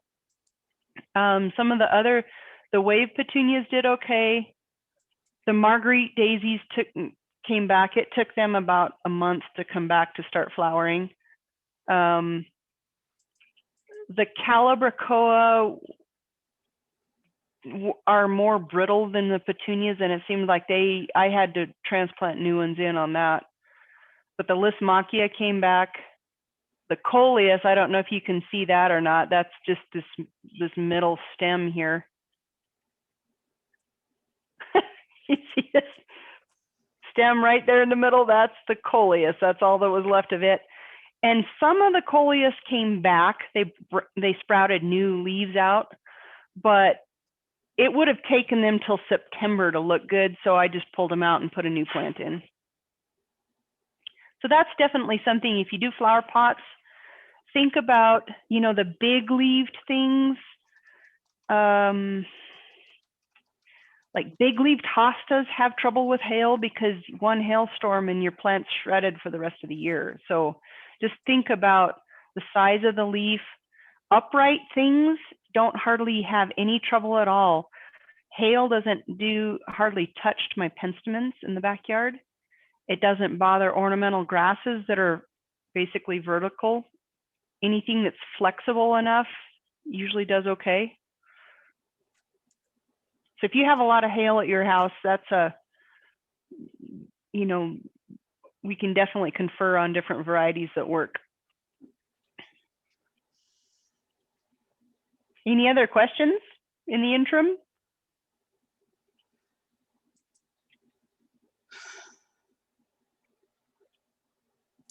So within your picture dictionary there, what other really tough hardy plants, perennial plants, can you enlighten us on? Because I saw some in there. I saw some in there that are pretty, you know, you can run them over with a truck and they'll still come back, which is kind of what we like. You know, Russian sage, the Perovsky is one, and yeah. So this is that a silver sage. No, that's a silver sage. Okay. And that is a very drought tolerant plant. I don't know if you can see it down at the bottom, but it's got, I just didn't have good enough pictures to really get it in the presentation. But it's got these really, really felted leaves, like really woolly leaves down at the base. And then it's got a pretty white flower. Salvias really do well. And there's a couple different pictures of salvias in here. I think that's a salvia there. I don't remember which variety. Yeah, the salvias that are the hardiest for elevation or altitude in our zone are usually the purple ones. Yeah, like There's some white, there's one white one that works, but yeah, the hardiness is the issue. But the bees love it. The bees just, if you're going for pollinators, this is a good one. plant. Yep. So this one is called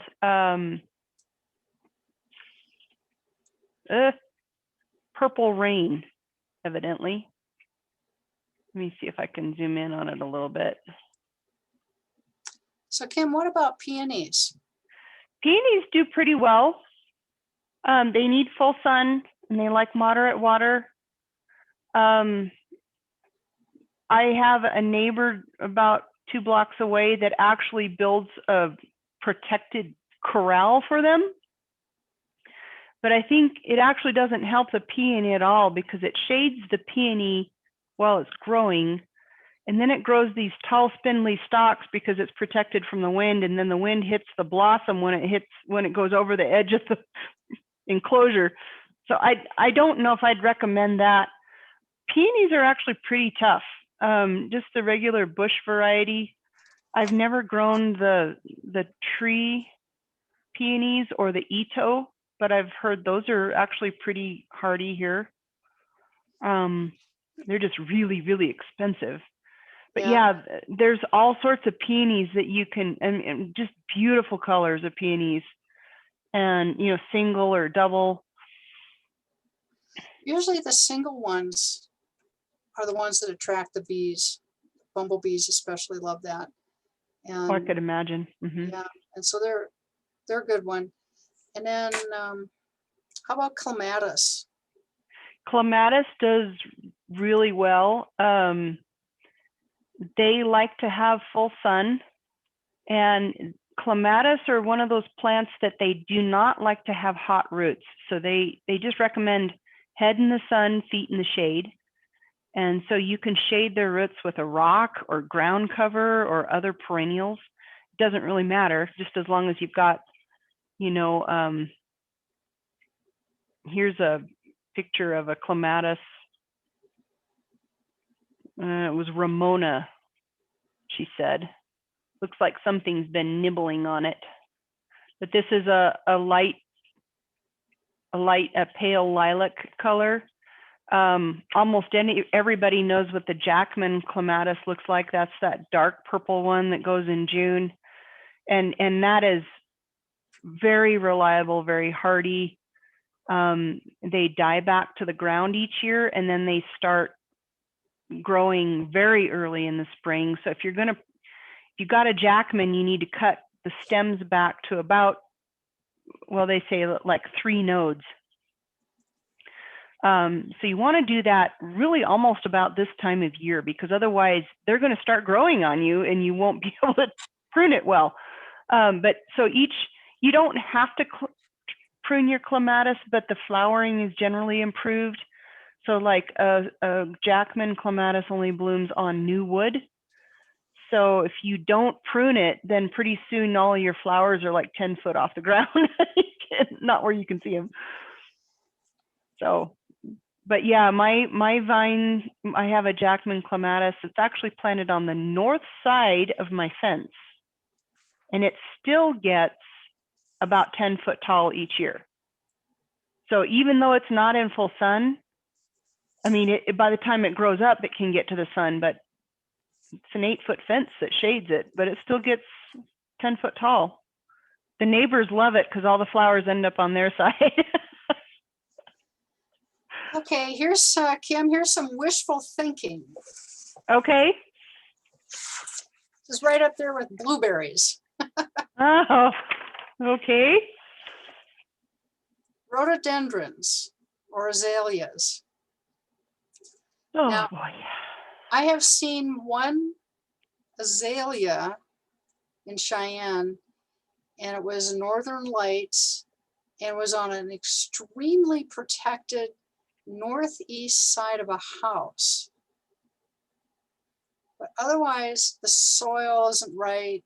The soil is not, think blueberries. If you can grow blueberries, you can grow rhododendrons. But the soil is the huge issue on that. Kim, do you have any other comments on rhododendrons? Yeah, okay, so here's the thing. There's all sorts of rhododendrons that grow wild in the Cascade Mountains. It's a soil thing. It's not necessarily the zone. It's a good example of, well, you know, big box store says it's the right zone, it should grow here. No. Okay, azaleas and rhododendrons really need, just like blueberries, really need acidic soil. And we have a very basic soil here. I was scrubbing a part that required CLR, which is calcium lime rust removal, basically pretty acidic stuff. I dropped some on my soil in my backyard and it fizzed, which meant that there was enough calcium in it, calcium carbonate in it. It was dissolving the calcium carbonate. So yeah, we've got very basic soils here. If you can grow it in like a raised bed where you essentially put a very humic acidic soil in there, you bet. I'm sure you could, but it's going to basically be a big potted plant.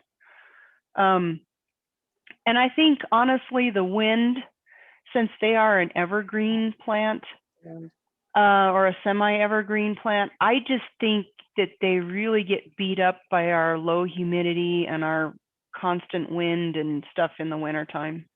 So it would be one of those wishful thinking, like I want to try to see if I can overwinter a rosemary plant, right?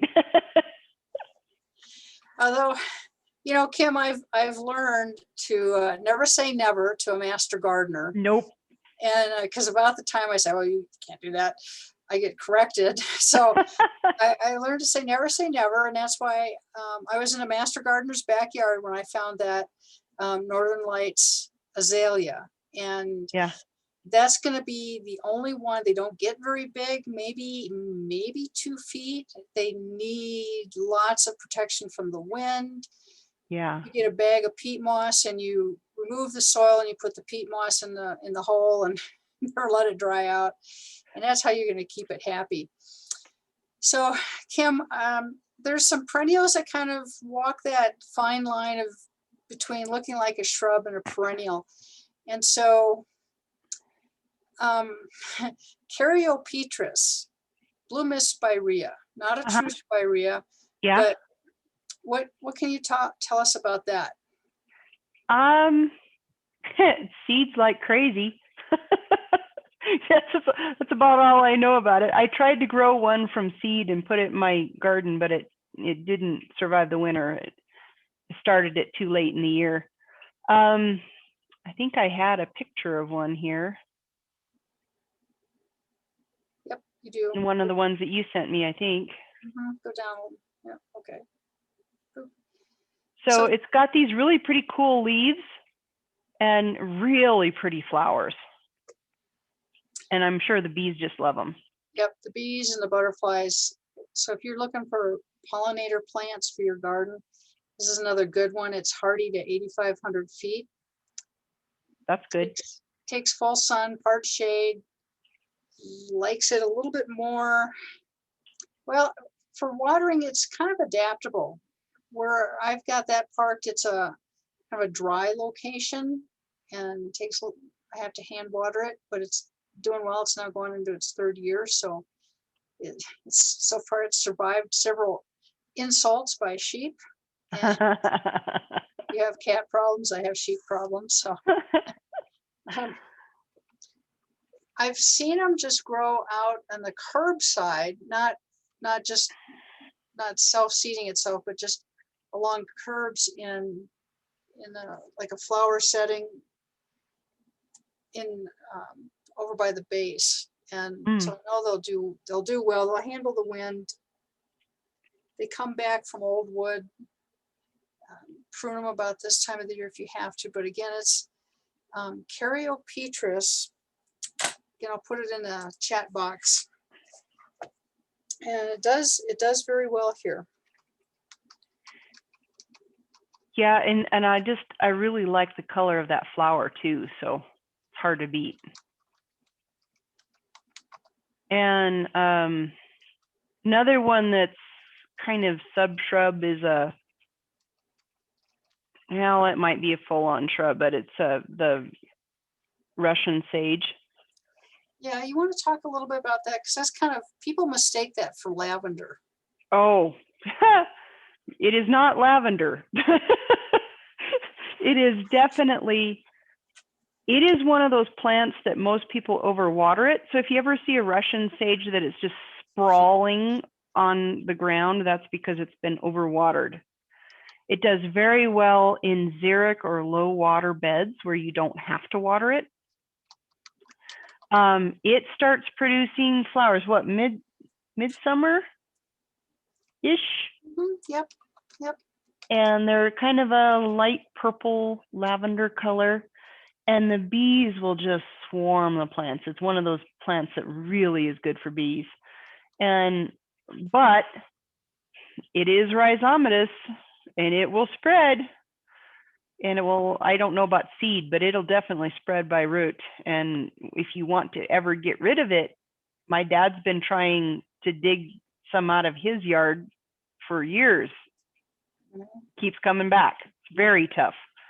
Very tough. But if you want something like for out by your mailbox or whatever, you got a long driveway and you don't want to lug a hose out there, that wouldn't be a bad choice. And that's another one I've seen literally growing in the cracks of sidewalks downtown Cheyenne. Mm-hmm. Yeah, it's Very you can tough. run it over with a truck and it comes back and it's happy. Just make sure you don't ever want to take it out if you put it in. Yeah, that is definitely, I think it originally came from the Russian steppes, where it's similar climate to ours, but also very high and dry. Yep. So Deborah, you got your hand raised. Do you have a question? I do, a quick one. So regarding Russian sage, I have a humongous one in my backyard and it's just taking over the world. Can those be picked up and moved or even put into pieces? You know, like if it's, like a foot around at the base or even 2 feet around at the base, can I pick up pieces of it and put a little bit over here and maybe a little bit over there and some out by the mailbox? Or will that, how they're pretty hardy, aren't they? I would say go for it. I don't think you could possibly fail. They may not all survive, but it's a tough plant. I think, like I said, I think you'd be hard pressed to kill it. Probably what you'll end up with is, whatever you dig out, you can probably divide and make several plants of, and then probably what you thought was the whole plant dug up will come back. Oh, that's the wrong answer. My dad and I dug it up, wrapped a tow chain around it and ripped it out with a pickup truck because it was so big. Yeah. And then we've been digging it up and using stump killer and everything else on it for the last 3 growing seasons, and it's still coming back. Okay. But yeah, Thank it you. definitely will grow and spread by root. So if it's not someplace where it's playing nice with its neighbors, I would get rid of it sooner than later. Well, I'm just going to have a yard full of Russian sage. It's just, it's just too big and gangly. I learned about a lot of really nice flowers tonight. I'd rather have something else in there. Yeah, well, let me see if I've got my picture. Let me open a different presentation here.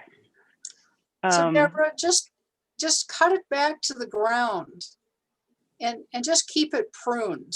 And Okay, that's a good idea. You can be really ruthless with this thing. Yeah. And you can take it down to the soil and it'll still come back. So you're saying tame it, don't kill it. Yeah, just prune it all the way down. Okay. Yeah, I would literally prune it to the ground each year, and that will definitely slow it down.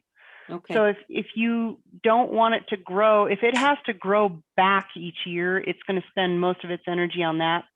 but I would still seriously think about, if that's not what you want your backyard to be, start making plans for how to excavate it.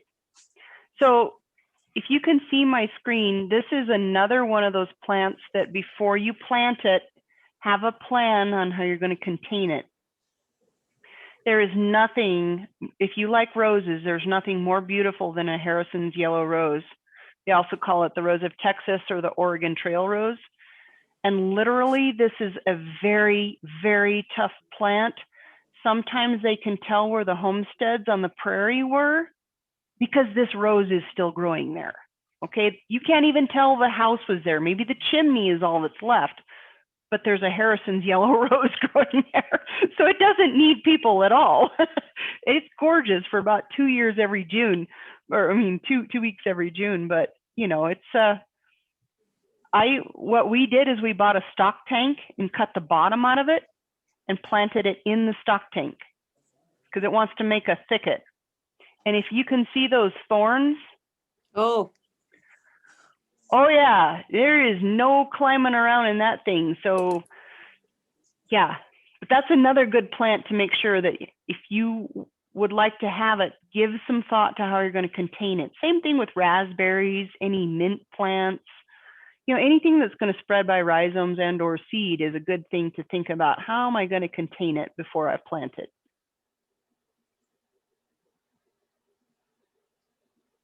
And if you buy the house and it's already there, what you can do is you can put, you know, edge around it, just cut down.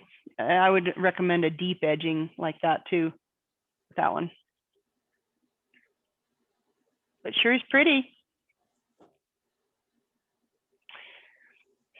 See, what other kind of critters are like that, Catherine, that you have to be careful what you've got?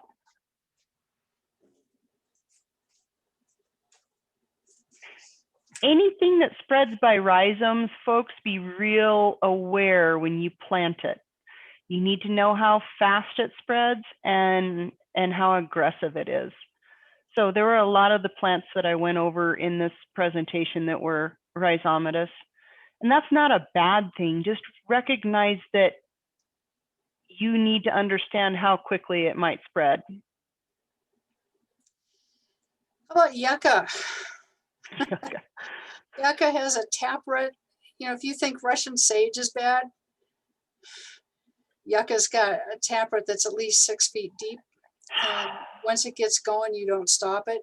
It's an incredibly important prairie plant. It works in the landscape. Kim, what's your opinion about it?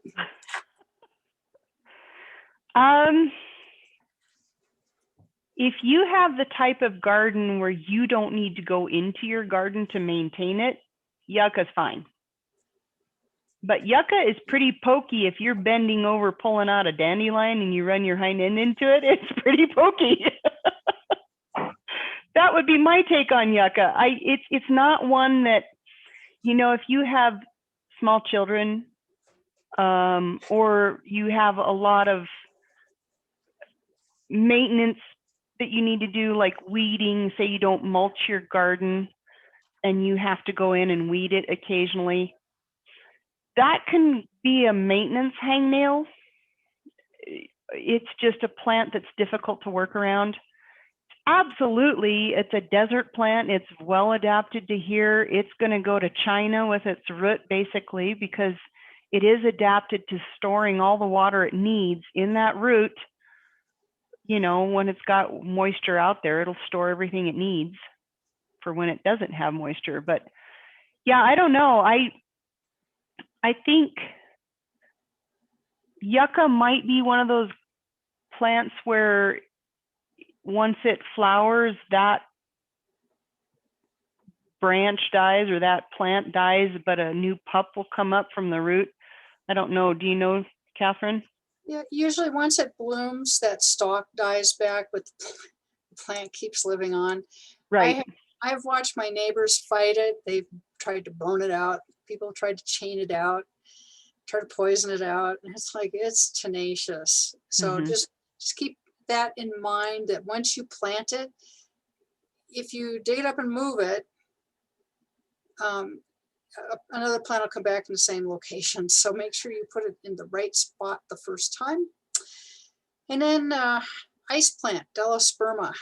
That's, I have some planted downtown Cheyenne in front of the county building, county government building. Some of it does better than others. I have a hard time overwintering Delosperma, even Yeah. the ones that say it's good for this zone. I've had poor luck with it, but then again, I have really not tried a lot with the Delosperma, Yeah. the ice plant. The ones that have survived in this little planter, the bees love it. The bees just love that ice plant. But if you're willing to understand that it may not be long lived, go ahead and plant it. And then, Kim, what's your thoughts about Rose of Sharon, which is a hibiscus, a hardy hibiscus? I've never grown it. I don't know anybody that has. I've been kind of looking at one just to see if it would grow. I don't know. What have you run into it here in Cheyenne? I grew it down in Colorado when I lived down there, and I always knew when it was going to freeze out, when the first frost was going to hit, because it would bloom the day before, and then we get a frost that night, and that'd be the end of it. Fairly tall. Mine got to be about 6 feet tall. I got to enjoy the blooms. For one day, it would just be a mass of blooms, and poof, they'd be gone. But it was fairly tough shrub down where I was at. I have not seen a lot of that up here. Well, they've been making some new cultivars that I think are hardier and may also bloom earlier. There's it seems like there's like a red one with dark leaves. Yeah, and then there's a purple one. Yeah, I was looking at it to see if I could try it. Haven't bit the bullet yet, though. Yeah, I haven't tried it. There are some other master gardeners on here. I don't know if they've tried it or not. Hydrangea is another one that I don't really see people growing, but it's supposed to be able to grow here, but I don't see it, so I'm thinking maybe it doesn't. I have seen a couple, but they're short-lived here. And so I'll see it blooming, and I'll make a note of where I saw it, and I'll come back the next year, and it's like, it's gone. so they're short-lived. They're not happy with the soil. They don't like the wind. They want more humidity. They want more water. My neighbors moved here from Texas, and she continued to garden as if she were still in Texas. And she was so proud. She says, I ripped out all those shrubby cinquefoil. The house had shrubby cinquefoil, which is a very, very tough bush. It was on the western face of her house, on the front of her house. She says, I dug out all those ugly bushes and I put hydrangeas in. And I'm like, oh, okay. they didn't do well there. But you know, she was really hopeful that they would be big and lush, and it just, you know, with the western exposure, with all that wind, with the hot afternoon sun, it just was, they were not happy there. No. So what's your opinion about mock orange? I know we're kind of pushing the shrubbery here, but as for, you know, perennial, it's perennial. Another plant that I would like to try. There was a variety that was developed out here at the research stations called Cheyenne mock orange. Obviously that's hardy here because it was growing for decades without any human assistance. So I just don't have a lot of room. I've got a pretty small lot, so I've been hesitant to put shrubs in. So I haven't tried it. Just dig up more of that one. Yeah, the Russian sage I was talking about is in Lander. It's in my dad's house. Yeah. I'm thinking about trying that Cheyenne mock orange. So if it grows well, I'll let you know. That'd be awesome. Send us some pretty pictures of it. Yeah, it should do well. No. Yeah, and then here's someone, I tried hydrangeas last year in a raised bed. They didn't even make it through the summer. They're just really fussy. Red hot poker, Nymphuria. That does really well here. Do you have any pictures of Nymphuria or red hot poker?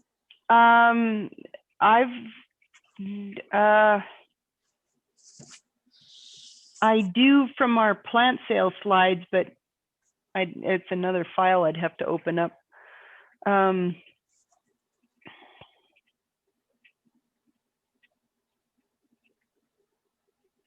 Oh, here's a picture of what fireworks goldenrod looks like.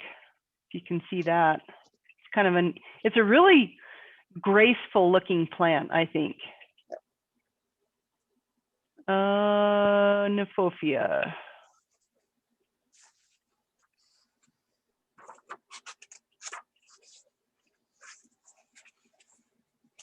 I was talking to Kathy about this, and she said that Nephophia caulescens grows well here, but a lot of the other cultivars, the other species don't. They're very short-lived, but evidently this one, which we've gotten this in for the plant sale quite often, and notice it's also a plant select plant, does really well here, evidently. I don't have any of it in my yard. Yeah, the one I had was short-lived. It lived for 3 years, which doesn't cut it. Nope, it's kind of hard to justify the cost of a perennial for only 3 years. But yeah, so this one does do well. These get to be like 3 to 4 foot tall spikes, so it's a pretty big plant.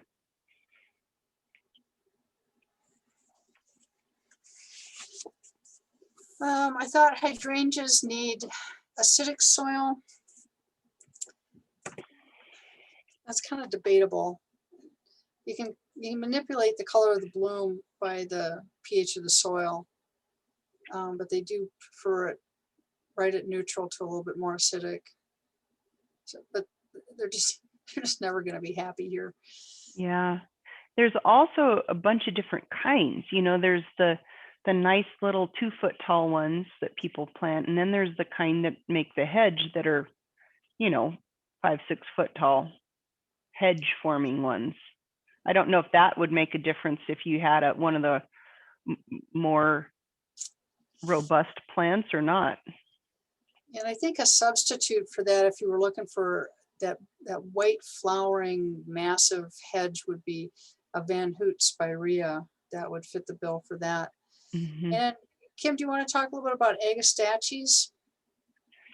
Agastaches are fantastic hummingbird plants. I treat them as annuals because I've never gotten them to overwinter. Never. It doesn't matter which variety. I think I've tried them all. We've got some pictures of them up here. Like here's Coronado, and there's a yellow one, and there's double bubble mint. There's all sorts of, Sonoran Sunset is my favorite. It's like a hot pink with a darker purple calyx. So it's really pretty, really striking agastache, but they just, their stems are really brittle. So if you're looking at hail, your plant will survive, but it'll probably be disfigured. But I guess this is one of those perennials that I did try to overwinter in a container. It was a large container, and it never grows back. It has sometimes, like I said, had so much trouble with the hail that I just pull it out and plant a new one. But if you can get them to grow, oh my gosh, they're beautiful. The hummingbirds love them. The bees love them. I mean, they're just fantastic plants for pollinators. So if you can get them to grow, if you got a little protected spot, by all means, try one. And they often smell pretty.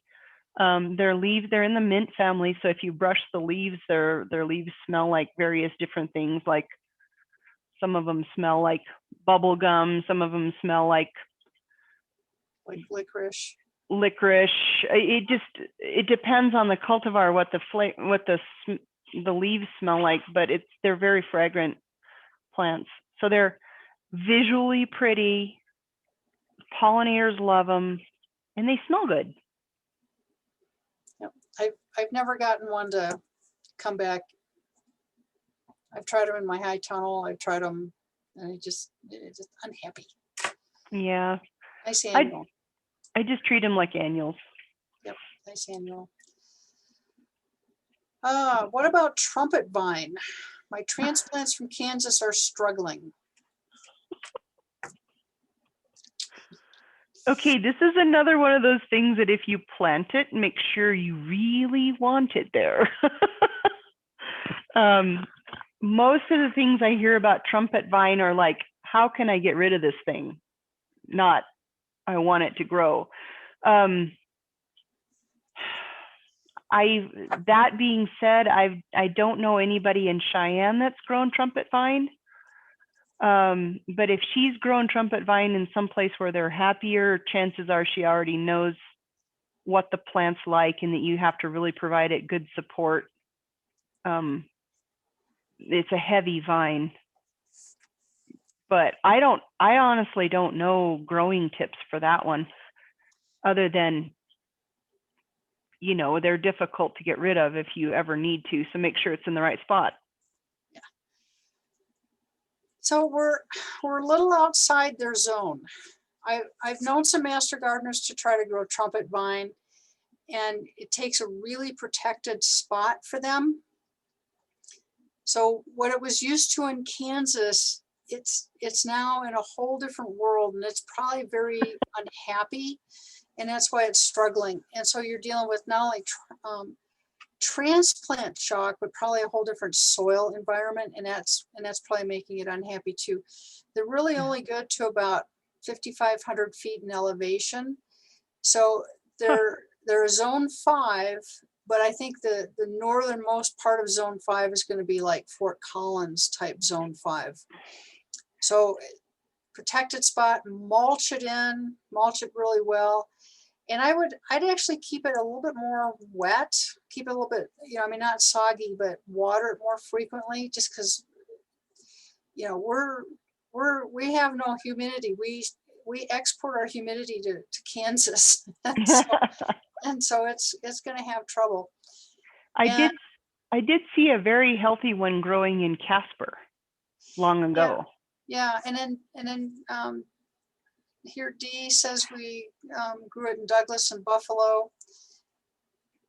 I think you're at a little lower elevation, and you may have had a protected microclimate spot for it, but that's going to be the trick with this guy is just kind of babying it for a while and see how it does, but don't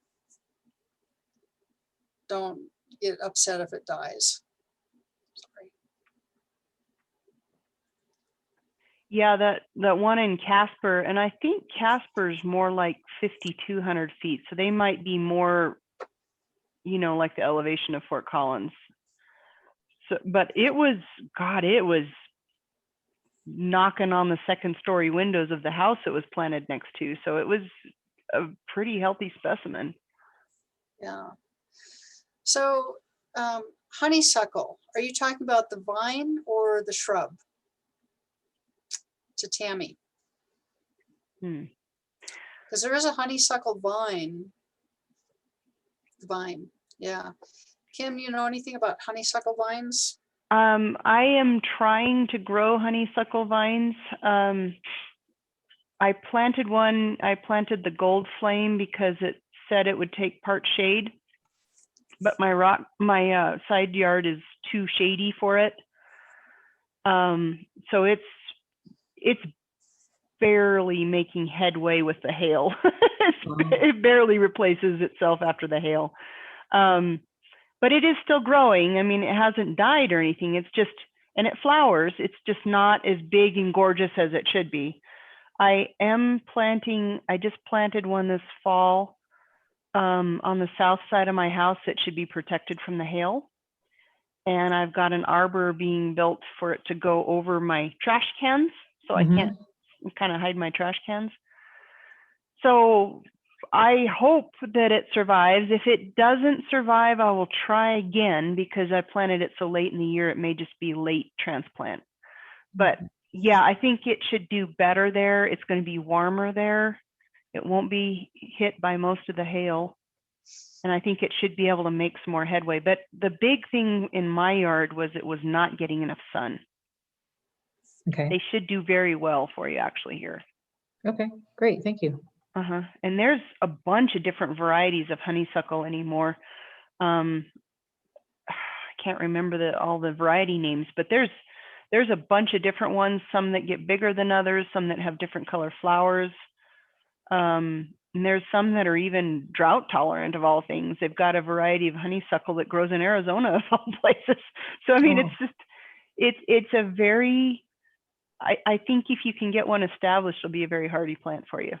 Okay, I had one in Texas, and the one I had attracted the hummingbirds. Oh They yeah, loved it. So I would like to, if I can find one, get one here as well. absolutely. I would definitely try it. I think we've I- sold those in the past at the Master Gardener plant sale. I think we have, Yeah, okay. I would keep an eye out. I know most good greenhouses have them. They Okay. can be expensive, but if you come home with a good plant, it can be worth it for you.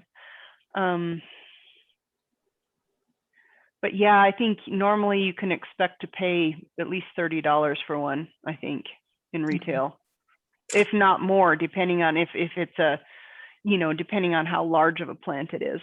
Right. Okay. Thank you.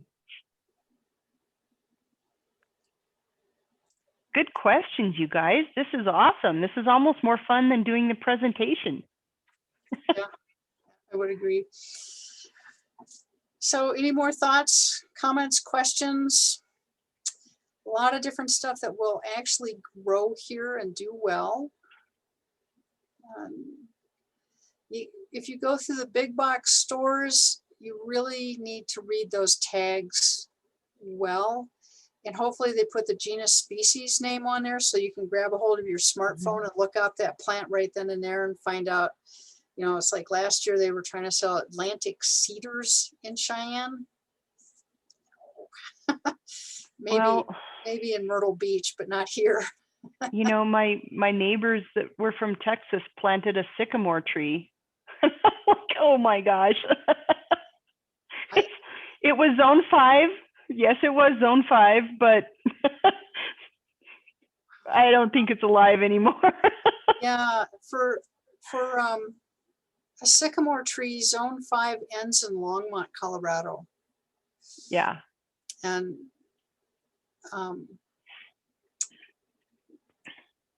there's some beautiful trees down in Longmont that I would love to see up here, but it just doesn't happen.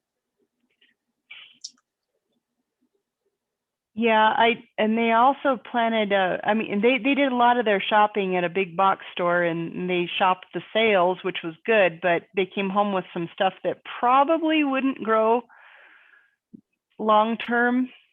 They've got a really pretty tree out in the front yard, and it's still alive, but I'm just waiting for that year that it's a little on the cold side, and I'm suspecting it won't make it through that. Honestly, if you're going to invest in a tree, don't buy a zone 5, buy zone 4 and up, because you just don't want it to live for 15 years and then die when it should be a 60-year-old plant. Yeah, you don't want it to die prematurely. No. That's why with the Master Gardener bare root tree sale, they're very careful about what they get. And you're not ever going to see a zone 5 tree on there. The zone 5 plants, go ahead and try it. You know, I mean, especially if you like the way it looks, or, you know, your grandma used to have one, or, you know, whatever, go ahead and try it. There's so many different ways to give it a little microclimate that there's a good chance it will live for many, many, many years. But yeah, something that you hope to outlive, you don't buy a zone 5. Yeah.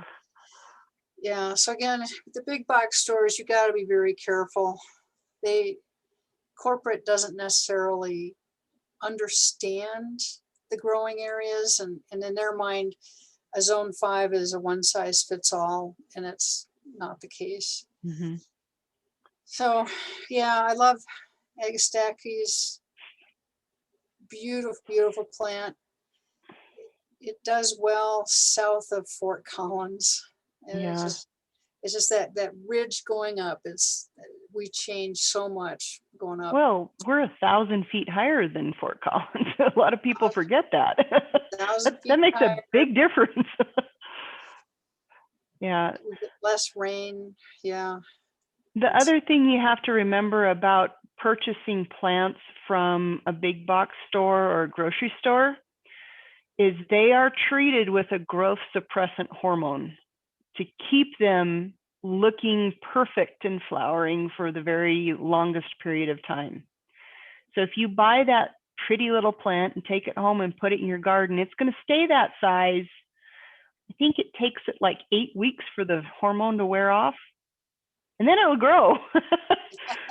But if you want tomatoes in 1 year, it's Yeah. just something to think about. Most people aren't even aware that there is such a thing, or that the big box stores would do that. But you know, they have to be able to fit a certain number on the shelf. So you have to keep them the same size. You can't have them growing on you. It's got to fit in the box. Got to fit in the box, got to fit on the shelf, got to fit on the flat. You know, they have to be able to fit in a truck, and they've got to be able to sit on that shelf for 3 to 4 weeks before they expect them all to be sold. So it's something that most lay people don't know about plants, but they are usually hormone treated to keep them from growing very much at all in a retail setting. Now, if you go to a greenhouse, they usually don't treat them. So, but the unique retail situation of big box stores and grocery stores, you really have to watch out for that.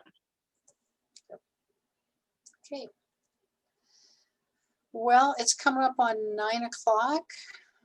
We've had fun. Kim, your information has been awesome. I really appreciate the effort, and your knowledge is amazing. Well, I have to admit, I learned all this from people like you and my friends Kathy and Michelle. I learn all the time, and putting one of these presentations together, I always learn a lot. So it's kind of one of the reasons I volunteered for it. So thank you for letting me learn. Yeah. Well, it's always good to have a different voice and a guest speaker, guest teacher, so you get some variety and different inputs. So that's that Christmas cactus behind me. Yeah. Can you guys see it? Looks like it's blooming. It is. Right up against the window, it's blooming. Yep. So anyway, well, you guys, it's been fun. So seriously, if any of you guys want any of those pictures I showed you, I probably have some I can share with you. So just, let me know. Bring a shovel. Thank you so much. Bye-bye. So Frosty, hi. Okay, I'll do that. Interesting how that class goes. Kim, Good night, everybody. Thank Good you. night. Kim, Yeah? do you have time for one question? Where on Bomar are you? Are you on the south or the north side where Gardenia goes through?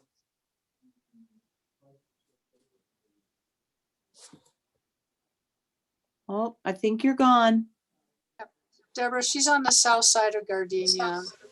Okay, Yeah. because I, on the oh, Gardenia. so I live on Bomar, so I'll just walk down Bomar to see her place. You can't miss It's- Kim's place. You'll know it when you It's see got a the lawn. giant pile of dirt. I look forward Got a to big it. pile of dirt. I'll look forward to it. Now, I don't want to wish my life away, but I am looking forward to spring. Oh, yes. I think we all are. Okay. We You guys have a need great night. renewal.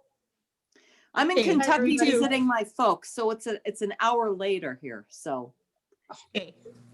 I'll see you guys next week or tomorrow. Okay. Wednesday. Bye. Wednesday. All right.